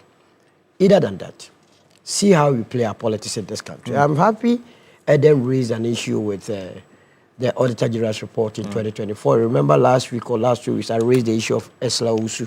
Last week? Last 2 weeks as well? Last 2 weeks, yes. If you go to page 324 of the Auditor General's report, it is clear that deliberately, the woman deliberately decided not to go for the $6 million. And do you believe for a moment that she would allow the smart Franco to get away with $6 million without her taking part? The moment this matter was raised, the next moment she wants to go in for the General Secretary position of the New Patriotic Party. Go under the cover of political banner. So that when you begin to go after her, what you then mean is that, because she wants to be the General Secretary of a political party. So he's being witch hunt. You see, they think they are so smart. You go to the airport, the scholarship secretariat, someone messes the place up. The next moment, the person finds himself in the Parliament of Ghana under the banner of our political protection. You understand? Ken Oforiatta, and I've said time without, how many times did I not say on your studios here that the earlier you people sacked this OSP, he is part of the cabal. It is either this administration has deliberately decided to also shorten the people of this country, that is why they are keeping this OSP, or if they want to show to the people of this country that they mean business, they must get him out.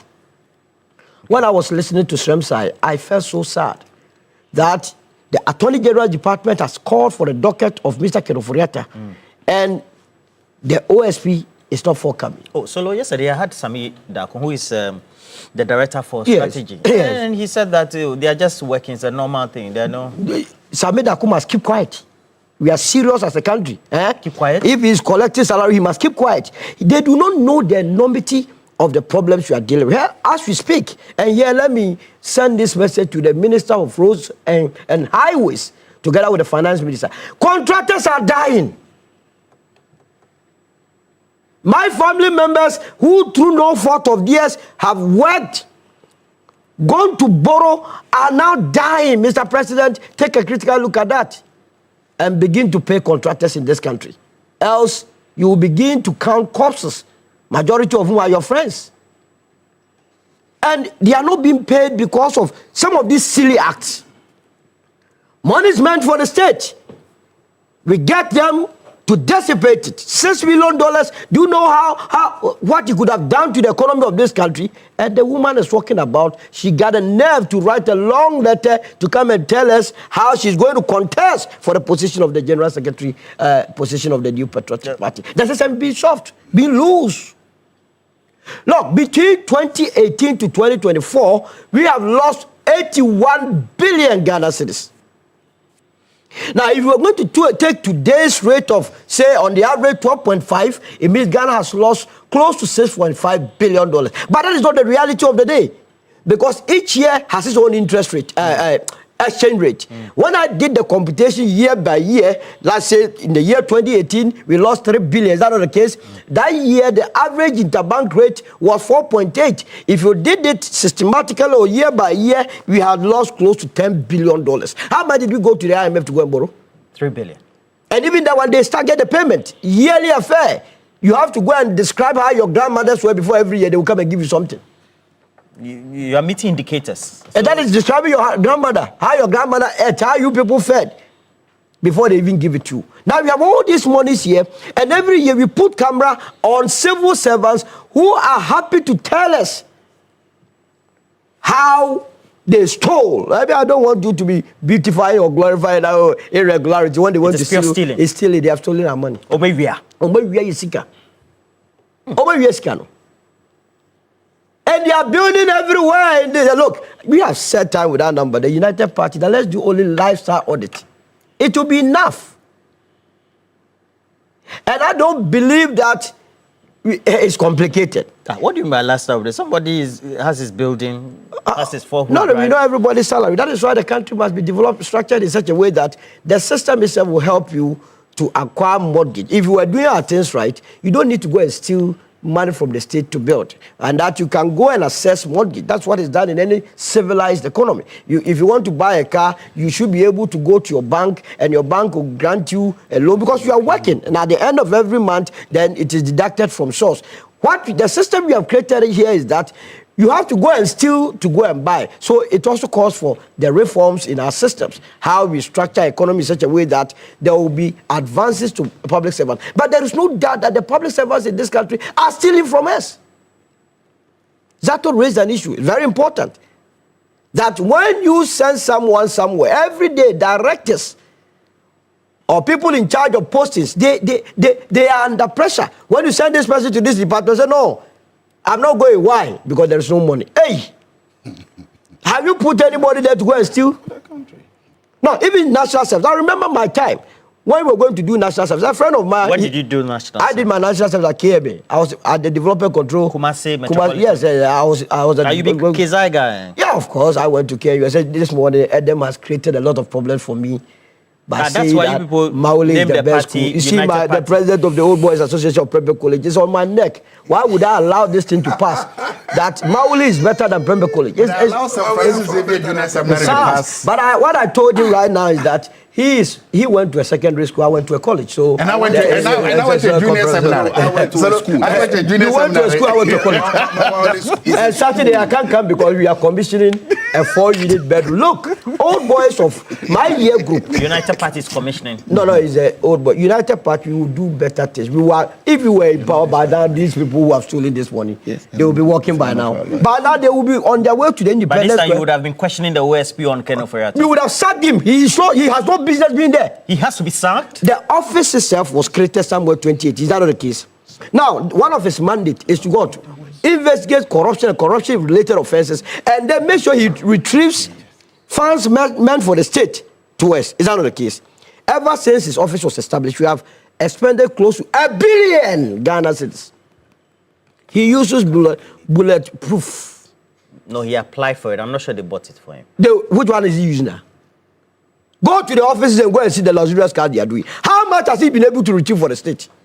How much? Tell me ever since he came. You tell me. You are making claims. So you are claiming that he all the cases he started, he hasn't come. Let me tell you, if you want he to. Hasn't completed. But how can he be appointed by for Nana Akufo-Addo, sworn into office by Nana Akufo-Addo, sworn to Nana Akufo-Addo, promised to Nana Akufo-Addo? You think that is why Nana Akufo-Addo can go and stand somewhere and tell you that Abane go here, because he knows the men are there to protect his interest. You're making claims of that his position. I am telling you the reality of the day. I have set time with that number that it will not be in the interest of this administration and the Ghanaian populace. Our democracy risk dying if something monumental does not happen to the corruption that we witnessed in the last administration. A critical case alone, we are only dealing with the Ministry of Communication. Because of this matter, Smart Infraco, last 2 weeks, Parliament your committee. They were supposed to meet the communications ministry. I hardly go to parliament. I stopped everything that I was going to do to go to parliament, only to be told when I got to parliament that theirs have been deferred. When is it going to reappear? They don't know. I said, Jesus Christ. I want to listen and for the information of those at NITA. If anybody wants to shorten this country, I have my documents. NITA? Nobody born of a woman must try to shield anybody because pure TV has taken place. What happened at NITA? Because NITA, allegedly, the e-government data, the data house, they gave it to that company. In fact, that company is owned by our brother from Nigeria. No problem about that. It's ECOWAS. I don't have a problem. But one company called Ascend Digital, came to this country and opened 3 special purpose vehicle companies: Kenny GVG, Smart Infraco, and Next Generation. Kenny GVG, he took them to NCA. And they gave them that whooping contract, that juicy contract, that roll. If they gave you that contract, I'm not sure this morning I'm sitting here. At least. They gave it to Kenny GVG. My senior coursemate, Franklin Kujo, has been fighting on this severally. Sometimes he wants to get high blood pressure. I said, Franklin, take it easy. This country, if you don't take it, they will kill you young. Because we know the truth, but speaking the truth is bitter. From there, he came to NITA and took this contract for them. They are supposed to pay 5 years. The first year is $2 million. Successive years, $1 million, deliberately. Is it? And 33 to look, you can even read for them this year. Non-payment of yearly advance, $6 million. And the person that supervised this ESLA is running route. Nobody wants to touch it. Because we have created a situation. Look, the people in Isawam, we are not better than them. Do you think the courts will resolve some of these? They have to. They ought to. If they are not corrupt, they ought to resolve these matters. And it is in the interest. Look, the other time I was telling you about the ordeal of a circuit court judge. I've forgotten her name. She wrote a very beautiful piece. When I read the piece, you were moved. I shed tears. That, I mean, sometimes when she's going to work, she has to sit on Okada. The office that she says there's nothing to write home about. We need these monies to Second court judge? Second court judge. A beautiful woman. How many of them will do that? That she doesn't even have any protection, security. That you go and do this enterprise, you are jailing people, you are doing all this, and you are exposed to the public. She's not being attended to because this money, the money that is supposed to be used to better her lot, has been taken by these people who are always on TV, giving us beautiful nonsense. They explain things, and you are like, hey, if Ghana was your company, was that the way you were going to use the resources in the country? So I believe that the call by the president to establish fast-track court to deal with this matter is good, but it is the implementation. Specialized courts. Whether or not those that the president met with the president. You see, the president may have very good intentions. He means to deal with the issues. But the president cannot be the alpha and omega, be omnipotent everywhere. He would delegate. And it is the delegation that always brings these problems. Let us take this country at heart. Let us see it as our own business, and that whether or not we will survive depends on all of us. And that if we mean business, if you want to deal with the millions of contractors who are dying in their homes because they are not being paid, then the root cause is the leakages and the slippages happening with our public sector. And that once we seal them, there will be enough money in the system to deal with the matters. Adam, across the table, or just around the table, there's the agreement that the president has the commitment. Yes. You link that to oral. And then now we have this with AG, OSP, Ken Oforiatta, all these disagreements. Just to give you... How do we resolve that? Roland, just to give you an overview and our cherished viewers an overview. Between 2020 to 2024, let me give you year-on-year comparative analysis of how much was lost to corruption as reported by the Auditor General. In 2020, we lost over 12.8 billion. 2021, 17.4 billion, meaning it increased. 2022, 15.1 billion. 2023, 8.7 billion. 2024, 18.4 billion. That was election year. Election year. 18.4. And when you look at the breakdown, election year. And I have here a graphical representation of the irregularities. 12 billion. So you check the election. So the next one. 2021. Then increase to 17 2021 is 17.4 billion. Is here. 2022, 15.1 billion. 2023, 8.7. And 2024, 18.4. And I have a graphical representation. Yes, last year. Just last year. I have the graphical representation of the irregularities. The ones that came in terms of contract sums and all of that. Roland, as a country, we need to do something about corruption. We need to. Because it is what will consume all of us, consume the entire state, consume our democracy. Like you said, we are before the IMF. How much are we even asking for? 3 billion. 3 billion. Look at the challenges that we have across sectors. Non-payment of salaries to people that have been employed. What is the problem? Previous government employed them because they didn't have money to pay them.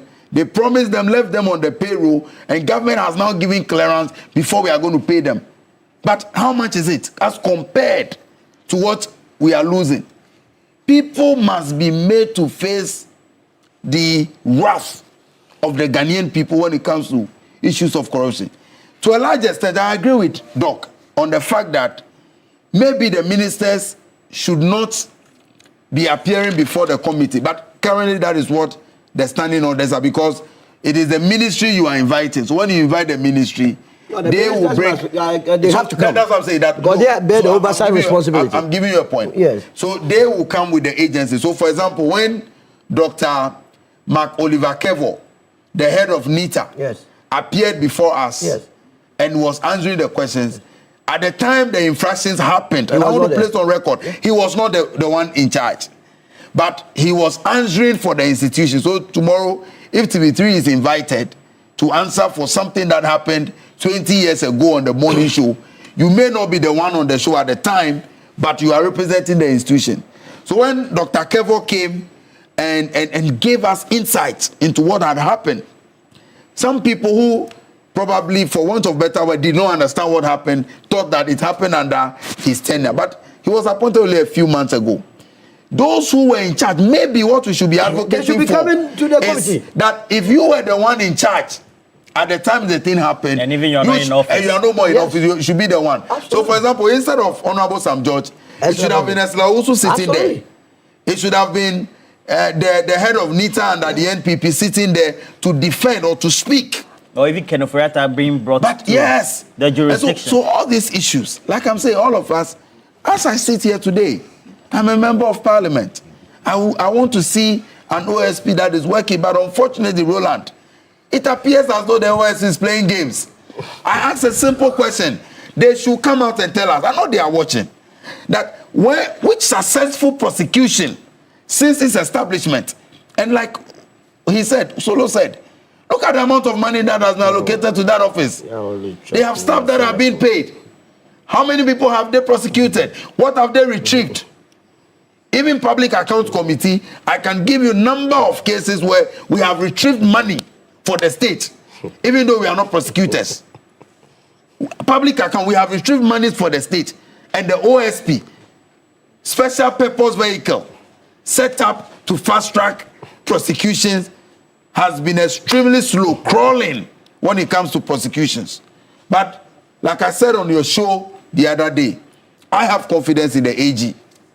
And the OSP. I have confidence in the AG. I cannot speak for the OSP. I have confidence in Dr. Ayini and his team. And I know the cases they are dealing with now, Ghanaians will get justice. Justice in terms of getting people to return what they looted and people being punished for crimes against the state. Okay. Zato, how do we link this with the public opinion and the expectation, and then also what the OSP and Ken Oforiatta and all that need to do? One of the things we have not done so far with our public accounting system is that we say, organization A has spent this amount of money. That this headmaster, I want to use the example you gave, was being paid by, let's say, the school. We never mentioned who was doing the payments.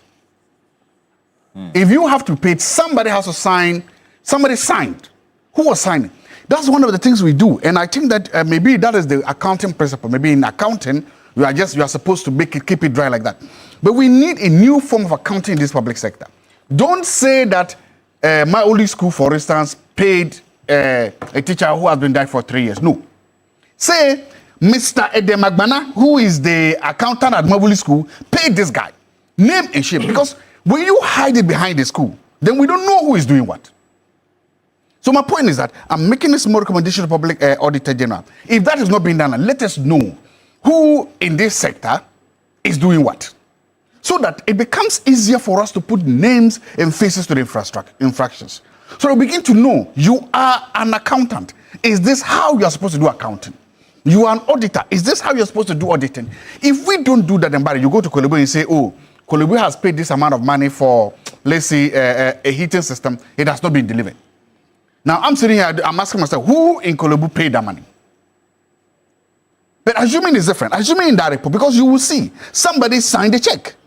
Assuming you tell us that it was Mr. A who signed that check for that payment, then we'll begin to know who to account about. Again, let's not bury. Just to say, sometimes they do. For example, just an example, when you look at this year's, the 2024 Auditor General's report, under page 19, under National Service Scheme, they said, we noted that District Coordinator, Mr. Frederick Ose, collected rent totaling 5,700 from 6 National Service personnel occupying the National Service Hostel in Tepa, but did not account for the money to the regional secretariat. Thank you. So sometimes exactly. No, so it shouldn't be sometimes. It shouldn't be. It should be always, all the time. Now we know. Now we know the infraction. And those are the people that shout the loudest about corruption. Now we collected rent from people you will not go and account. Thank you for the help. Other things. Let me continue. Now we know in this we know that it is this person. The person has a name. The person has a face. Then we can go after the person without smearing the whole organization. Because let's also face it, there are good people in some of these organizations. There are patriots in some of these organizations. Some of these people put the country above. Some of these country go and above for their country. Some of these people are committed to their profession. Some of these people do things for this country that they are not paid and they sacrifice. So when we don't try to do that, when we try to use a big brush just to make it look like all the people here are corrupt, all the people here are thieves, we are also forcing the patriots, the genuine ones, to join the bandwagon. But if we separate them, like separating the goats from the sheep, or like separating the wheat from the chaff, and we now say that there are some other good ones, we should do that. Secondly, I want to make another proposal to Auditor General. Sometimes name the good ones, the committed ones.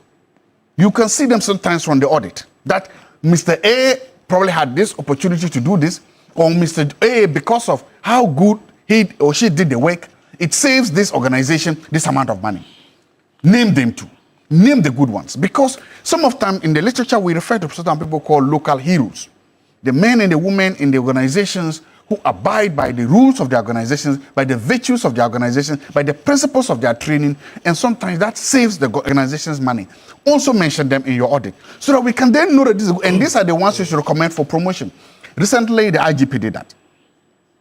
The anti-robbery thing that happened. The IGP acknowledged that this man, you went above and beyond. You deserve promotion. He promoted them. So let's see a similar thing, because if in the public sector we are surrounded by people, bureaucrats and public servants, civil servants who are supposed to do their work, and we are saying that they are costing this country, and then we can find some there who refuse to take the bribe, who refuse to manipulate the numbers, who refuse to put the dead person there for 2 years, those people too need recommendation, so that later on the junior ones can see them as role models. They can blend, and that is how we build a better, a more professional, independent public service. Let's do both. Punish those who do wrong, and let's see that we are also praising those who do right. In that case, we can build a better and a stronger, independent bureaucratic system. All right. So our conclusion right now. So the problem is that what are the expectations? The expectations are that they must go for the money that have been stolen. In fact, the situation was so worse under President Akufo-Addo and that of Mahmoud Bawumia. And I believe that Ghana must take a cue from that.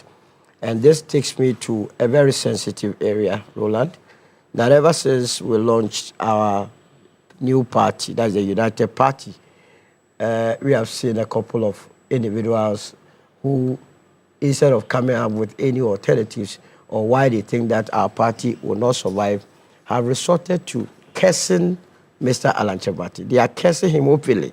He will die, he will do this, he will do that. We don't have any problem because they themselves... Is that what's happening? No, there is a the guy... MPP is... Yeah. No, Roland, Abba. He's telling no, don't say, no, don't do that. Oh, let me the do guy it. is telling you mention Dr. Zato. No, it's okay. No, please. No. Oh, Zato, why do you want to take the time? I'm not taking your time. So you are not party. Mention Dr. Zato, is that what is happening? No, he said people from the MPP. So that's what I'm asking. And I know that that's why I was asking. Yeah, so you are both from the UP tradition. One chairman. Anyway, I withdraw, Dr. Zato, I withdraw the name. One chairman Buga, we have heard your cases on Alan Chebati, but I can assure you that you yourself represent case. Dr. Zato, do you know Chairman Buga?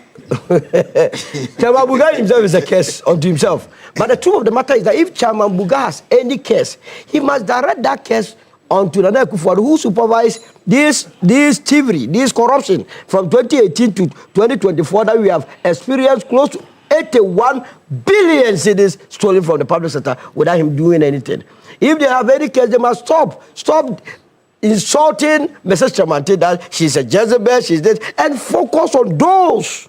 Because he did that. Oh, they are doing. In fact, they are insulting everybody. But you see, when they have no answers to what you are doing, they resort to that. But we want to assure them that the UP has come to stay, and we are going to help in getting this country rid of these corrupt people who today, this one, you go to the offices, they are there. This year, they are stealing. It's not going to end.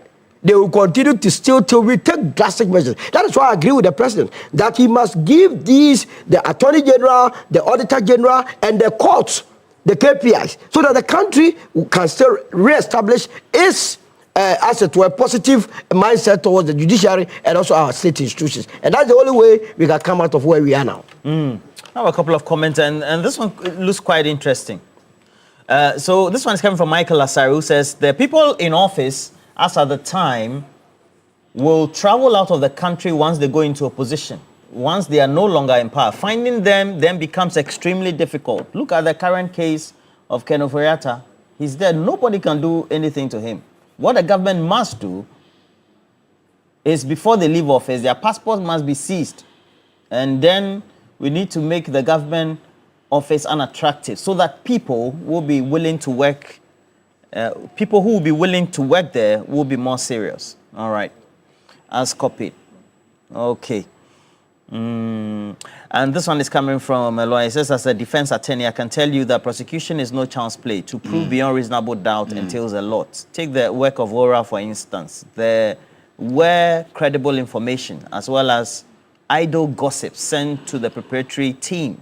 To build a credible docket, you need weeks and months of investigation. If prosecution were that easy, Dr. Domelevo, as board chair of Yoko, would have pushed Yoko to recover a chunk of loot by now.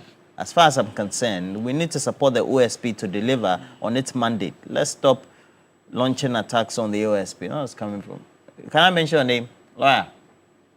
Let me know so that I mention your name attached. And then Stephen Penn says, Stephen Penn is texting us from one. I said, today, Dr. Zato is speaking like a patriot, all in his submissions. That is how we should build Ghana together. Kudos to him, Dr. Zato. Every day, when he speaks like a patriot. Well, what are you insinuating? Okay, so that is, like I said, you sent the comment in support of the Office of the Special Prosecutor and the Special Prosecutor himself. Lawyer Leonard Sejo in support of Kisi Ajabin, the message this morning. And we have more comments coming through. Okay, so and then Moses also says that he said, what did I do to Dr. Zato? Yeah. And the BT Sly also says same. All right, I have to know. Anyway, Adam, there are key issues that we need to take. Okay, so we have Adam Sananu, the System Movement for Corruption. Good morning to you. Thank you for joining anti-corruption crusade as well. And then so far, the special courts, is that the way to go?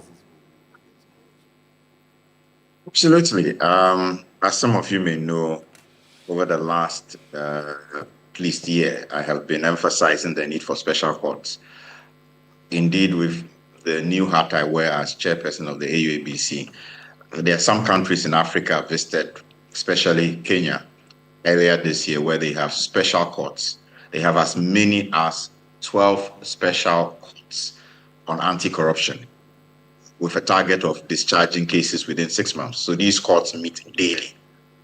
So the special is not just about the timing where they are meeting daily, it's also about the additional training within the sector and specialization so that the prosecutors, the judges understand the issues, and so you can dispense of cases rapidly. So I'm absolutely delighted at the decision of the president. I'm delighted at his action, the fact that they're going to draw this conclusion, and we are looking forward to its implementation. The other countries, Zambia too has done this in the past. I'm hoping we can learn from their experiences. I think it's a progressive decision that will contribute significantly once executed. Now, the subjects of the courts also means that they need to work rapidly. We've had fast-track high courts before, and so we've had some models that have been experimented with so far. If you have to relate that to how effective they have been and what the expectation of how effectively these will be, what will be your conclusions? Well, the fast-track court, as was designated earlier, we looked at mechanization as a country. So what it was you put in equipment, but the rules of court, the administrative procedures did not change. So the courts were not sitting daily. You know, in our jurisdiction, what happens is you go to court today, they'll tell you come back next month, if not next 2 months. It is the reason why the duration of our cases, minimum for such cases, is 2 years, and at the peak 7 years. So we don't conclude cases before 2 years on average. Minimum 2 years to 7 years. That's a very long period. In that period, most citizens would have given up hope that we are serious about fighting corruption. So there's a distinct difference here. And in recent days, we've been looking at the National Ethics and Anti-Corruption Action Plan, building on NACAP. And one of my key points was to emphasize that many lawyers confuse the issue of fast track with special courts. And so we should not use the term fast track because the mechanization did not appear to have worked effectively. So there's that kind of people are dissatisfied with the idea of fast track and the mechanization. That's not what we are talking about here. We are saying that the rules should change where they sit daily. So yes, mechanize, all right, have all the equipment, but the rules change so they are sitting daily on the same issue. So Monday, Tuesday, Wednesday, Thursday, Friday, you know, within 6 weeks, 6 months, you can clear a case. I see. All right. So can we win the fight with this? It will only be one of the strategies in the gamut of strategies. It's not by itself the silver bullet or golden bullet or the panacea. We still need to have the COPO Pass, Conduct of Public Officers Bill. We still need a comprehensive, anti-corruption bill where you have everything in one place so it's easier to identify what to use at which point. We still need to ring fence some funding for anti-corruption. We are losing $3 to $5 billion. Now, I think that the single most strategic space where if government were to invest today and to make sure that we bring down the billions we are losing, we'll see phenomenal resources available for development, is the sector of anti-corruption. And we ring fence some funding to make sure that we can promote, the recovery of monies, prevention of the losses, plug the holes. So the special courts is one of those things that will begin to send a certain message. But a little bit of improving the legal regime, lifestyle audits, illicit enrichment, reverse burden, things that would then make it easier, as well as the sanction regimes. And I would love something that also covers community sentencing. Let's not have to go and spend money on people in prison. Also, even the plea bargaining regime. I think a structured plea bargaining regime so that there's clarity on how we approach it, and it does not look like some people, perhaps the political elite, may benefit from certain plea bargain situations or out-of-court settlements. All right. How would you rate the government's fight in relation to Operation Recover or Loot so far? Of course, headed by the AG. And then OSPs on the other hand and all the others. Probably, I mean, I'm one of those who have always refrained from rating because I say, look, the sector, if you've been in, it's much more complicated than you think. But I would say I would give an above average. Okay. So let me give the parameters then, since you're afraid to give 0 to 10. Oh, certainly above 5. I would probably say 6. 6. Okay. I would not get to 7 because I think that they need some time to go to get into the actual prosecution. And we always have that delayed lag in our space. What happens is this. It takes a long time to do the investigation. Make sure you have concrete evidence that you can take to court and have substantive prosecution that can lead to, rulings and sanctions. And so when you have a citizenry that's too eager and giving too much pressure, it's not really a good thing.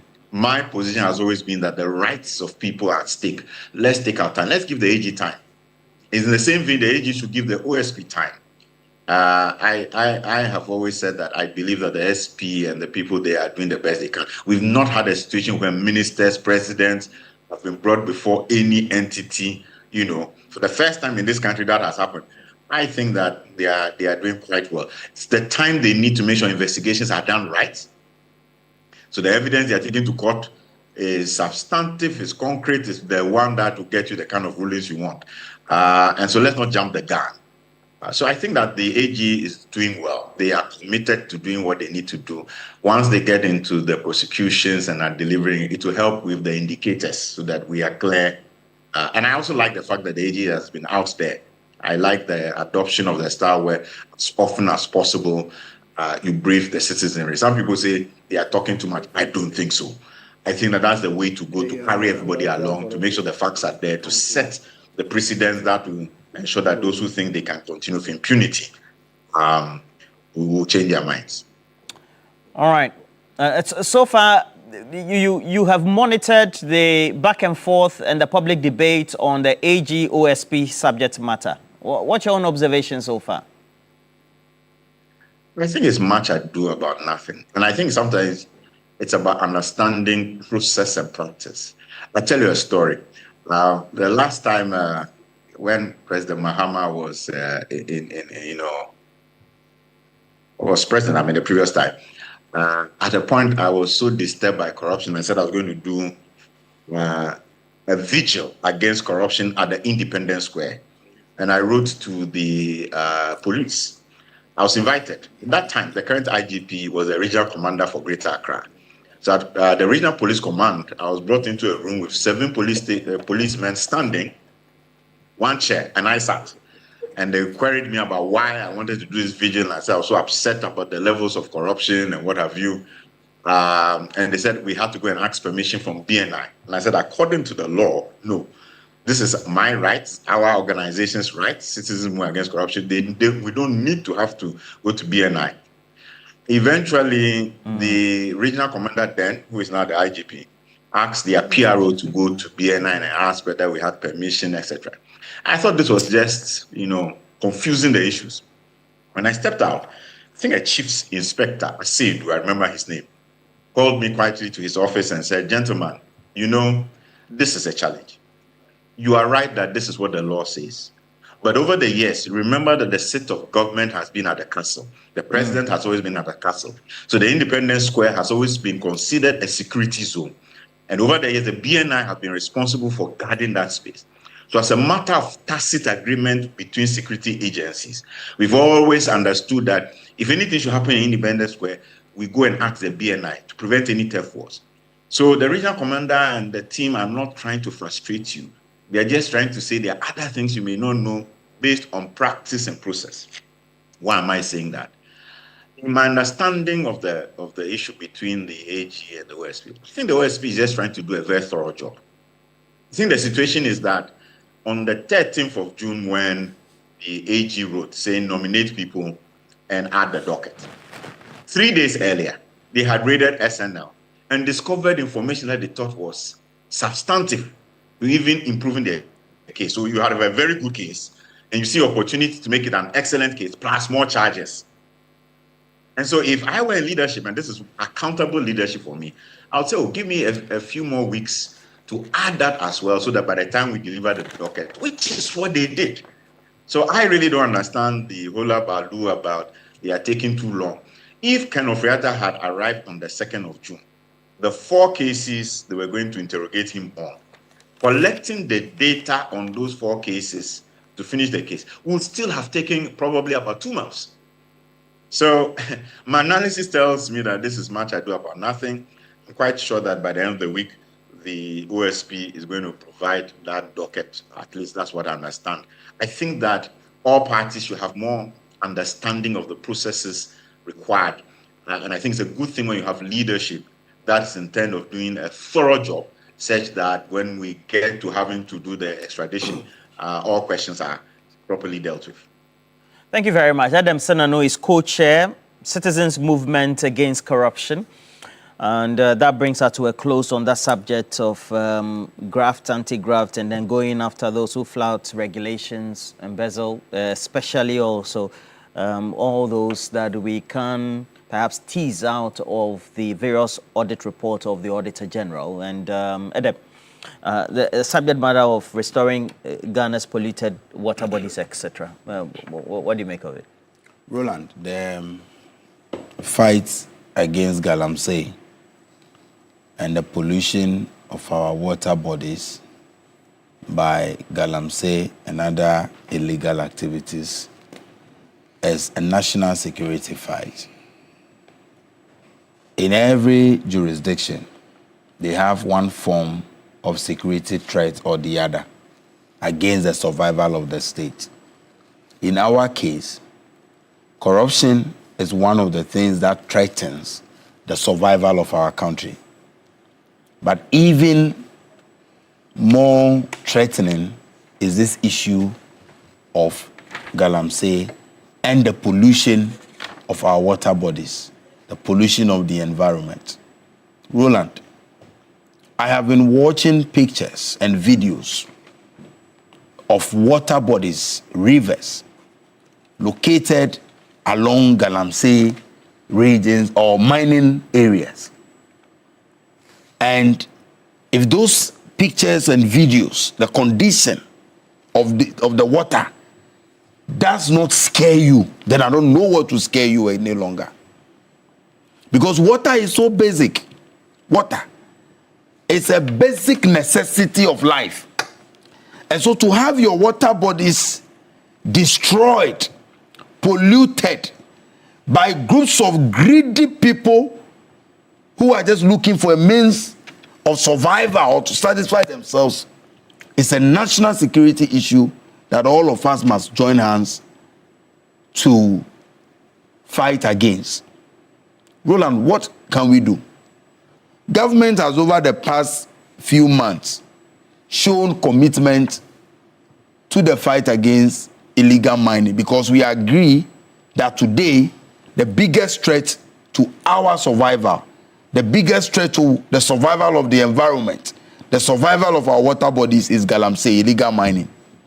We have seen government showing enough commitment. People are being arrested, mining forest reserves that used to be captured by Galamseyers. The 9 areas that were declared as no-go areas, no-go zone for anybody, all those forest reserves have been recaptured or reclaimed by the government. But we still have a challenge with Galamsey. How do we deal with the situation? We have tried many things in the past. Community mining. We've spoken about alternative livelihood. I know NGOs and institutions that went to those Galamsey areas to provide training, skills training for the young people so that they will divert or they will stop Galamsey and all of that. But it's still, something is missing in the fight. It looks like all these things are really not working the way we want it to work. I believe that the solution is what President Mahama has already started implementing. Recently, he met all the CSOs, stakeholders, at the Flagstaff House and engaged them, briefed them. And the honesty of the president must be applauded. He told them the challenges in the fight and also the successes that we've talked so far, and asked for our support, collective support, to restore our water bodies. It will not happen in a day. It will not happen in a month, in a year. But we need to. It can happen. We should be able to reclaim our water bodies and ensure that they become safer for consumption. Roland, I believe the first thing we need to do in this fight against galamsey, one, is to take this issue of responsible community mining more serious. Because the mining is happening in communities. You cannot tell me that in the local communities where the mining is happening, chiefs, community leaders, the police in those districts do not know that people are entering those places with excavators and co. Because here is the case. Look, me, even as a member of parliament, when I'm driving into my constituency from Accra, the number of police checkpoints, the number of times they will stop you and want to even check what is in your car, and you are talking about excavator that is not pinned, that can be hidden in your pocket.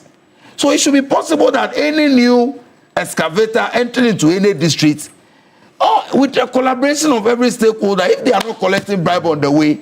So if I get an excavator being brought by Dr. Zato, I should know that Dr. Zato has license to do responsible mining, and he is headed to this particular community to go and do the mining. That's why DVLA is now registering these excavators to make it easier for tracking and all of that.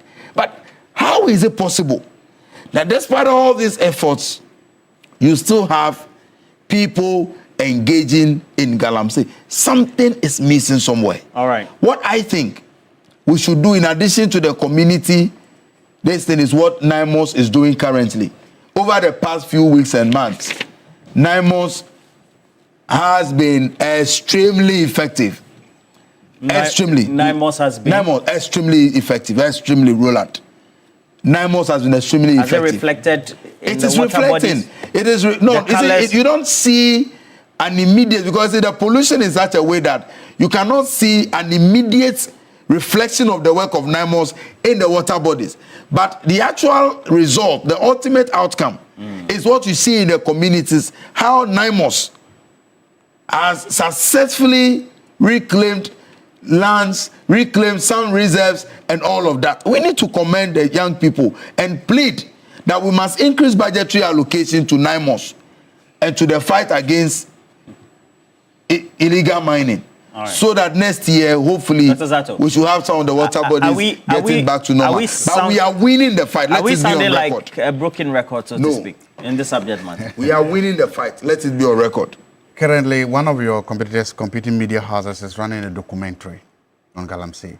If you hear it, you'll cry. There are two segments that I saw about young ladies using such unhygienic water for their monthly cycles. When you hear that part, you'll cry. There's also another part this morning I was saying about how nurses are running around with kufuor gallons to look for clean water for sutures, simple medical procedures. And we've heard the MD for Ghana Water complaining bitterly and seeking that amount of money. We have done, NIMOS is doing what they are doing. They should keep doing that. I'm not saying we've seen everything. But there's something that we've not done so far. Let's go after the money. Follow the money. Follow the money and follow the money. One. There are people we know that have done or that are doing galamsey. You've just made a point and you've taken the words out of my mouth. When you see a bulldozer, that bulldozer has I was making this point, has a number plate on it. That number plate can be traced to who registered it, right? If you take that name from DVLA, you can connect that name to a bank account or bank account for them, freeze that account. It's a very simple situation like that. If we see your bulldozer in a place that is not supposed to be, we'll freeze their bank account. Let's freeze them, raise the money, and then let's give the money to professionals. Again, we've done all the politics we can do with this. We've done the NDC, MPP politics. We've done it. Enough of it. It's time to bring in the professionals. I heard the EPA acting boss, Professor Nanama Bronclo. Yeah.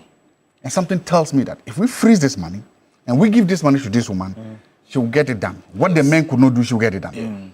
She's crying for resources. Because, and I'm saying, give it to her. In other words, give it to the professionals. Enough of the politicking around this. Enough of the political blame game. Enough of it. It is time to bring in the experts. It's time to bring in the GMA.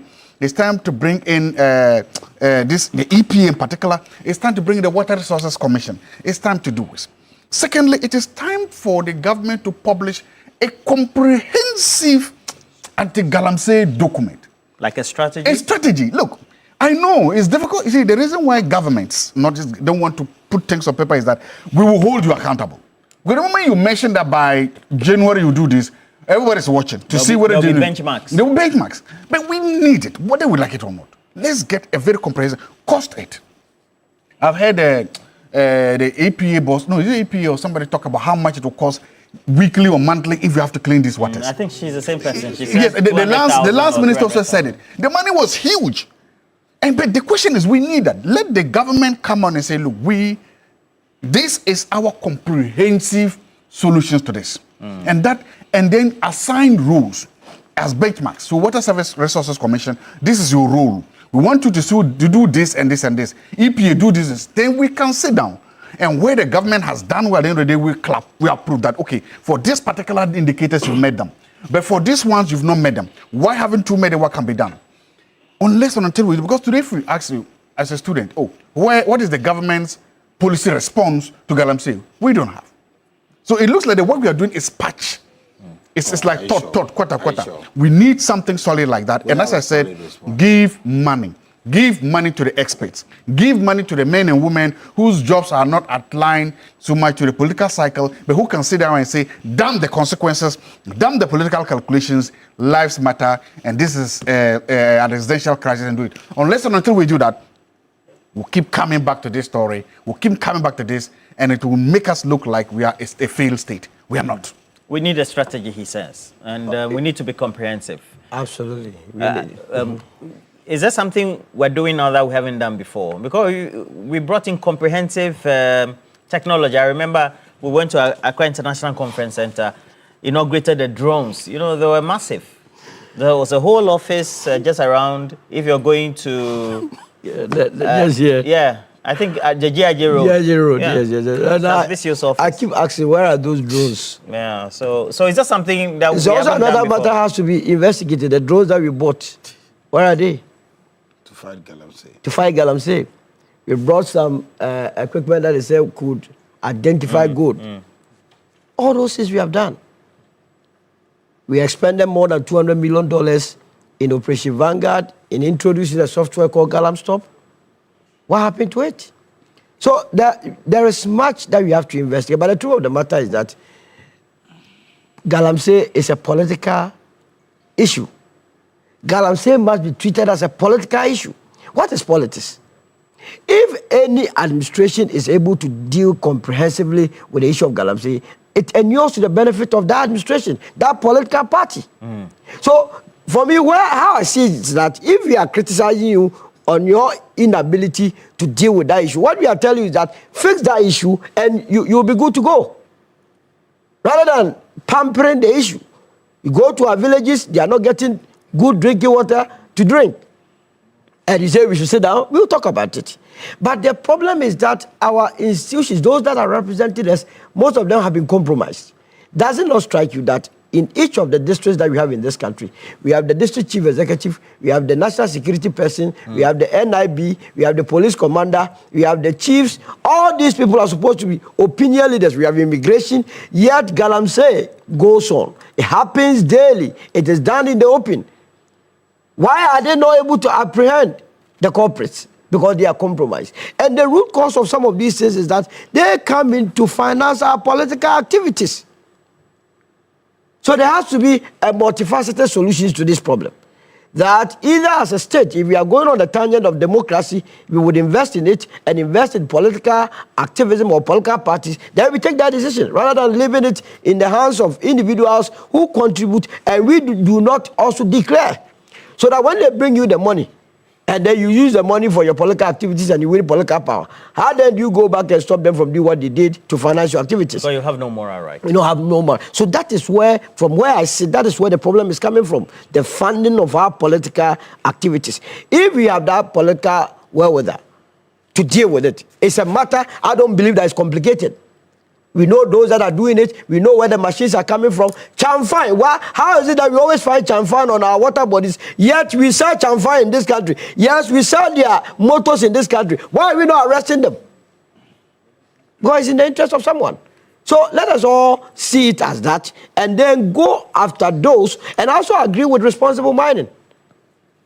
How well are we training those that have acquired the skill to deal effectively or engage in the business of mining? We need to invest in it and get people. That's why the United Parties of Review that those young men and women who have acquired that skill, we will corporatarize them. We will put them together and form companies for them and then give them top-notch management to be able and assign, as it were, concessions to them, give them equipment, responsible equipment, so that they are under supervision and doing responsible mining. At the end of the day, they are not destroying the environment. At the end of the day, they are also paying their taxes to the state so that the state will rake in more to develop. Rather than leaving them ajar, nobody is controlling them. They do whatever pleases them. And I believe that now that Adam and his colleagues are back, the LI 2462, it has to be fast. It will be repealed, yeah. With the speed of thunder. They have to revoke it so that we move forward and never again must we, as it were, entertain some of these things. And again, they should look at amending the constitution to make chiefs co-trustees of our natural resources so that the president alone, together with the Minerals Commission and Lands Commission, cannot sit in Accra and grant licenses to individuals to go to villages that they have never stepped foot there to go and mine when the locals or the traditional authorities have no clue or do not agree to that. Roland. All right. Adam Agbana, Member of Parliament for Ketu North. I'm told that the Speaker is advocating for annual leave for the MPs. It came up, so we discussed it this morning. But also, Dr. Joshua Jebuntie Zato, thank you for passing through the studio. Today, you look very subdued. I hope everything is fine. No problem. Okay. No, in the UP and then, tradition. The introduction but why did you put me between two people from the UP tradition? UP. They both belong to the UP. Oh yeah, they belong to the UP. They are a subset of your party. I have a couple of comments, and so thank you as well. Moses says that, Roland, more than 95% of those in illegal mining are not from the communities they are destroying. The truth is, no youth or young person will go to destroy their own community. Yeah. These illegal miners are imported from other countries and regions to cause the havoc. Let that sink in. Gabi Noku Sokachi says, today has been a very fair day. Whatever you mean by that, I cannot explain. And Kenzie also has sent me a message, says that that's Kennedy Edem, Kojo Edem, a.k.a. Kenzie, good morning to you, and says that all those Maulians making the noise, don't mind them. Oh. Biheko is the best. What is Biheko? You don't know. Frank Fia in the office of the Minister for Roads. Wishing you all the best, as well as all those in the office. Good morning to you, Frank, and the rest of the team there. But we have more comments coming in, and so all of you who sent, including Ebu Bakman says that easy to steal, difficult to recover. Well, they are not being fair. There are a lot of Maulians are sending messages. But what I see is Prince Daniel York. Prince Daniel York is a Prempeh guy. He says that the OSP statement misses the mark on what the public truly want. The U.S. ships deportees to Ghana in Africa as a stopover before sending them back to their home countries. Yet here you are, dragging your feet with endless speed back and forth. We are exhausted by empty words. Deliver real action now. Fast track the extradition and retrieve our money for us. Oral must work. Congratulations to Solomon and the UP. Thank you very much, Senior. I'm very grateful. If you want to look smart and fashionable, visit any Woodin boutique nationwide today. And so Woodin is offering an amazing collection of authentic African fabrics all ready to wear and coming in beautiful designs and colors for men and women. Now with Woodin, you get creative and versatile with your designs.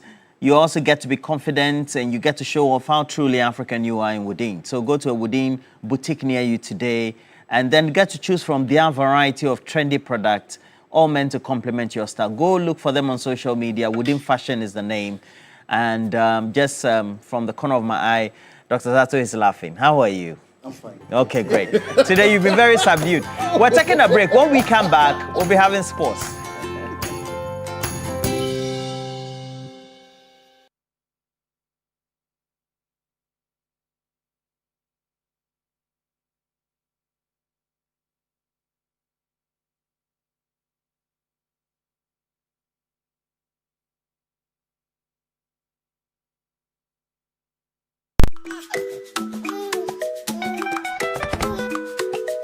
How may I help you today?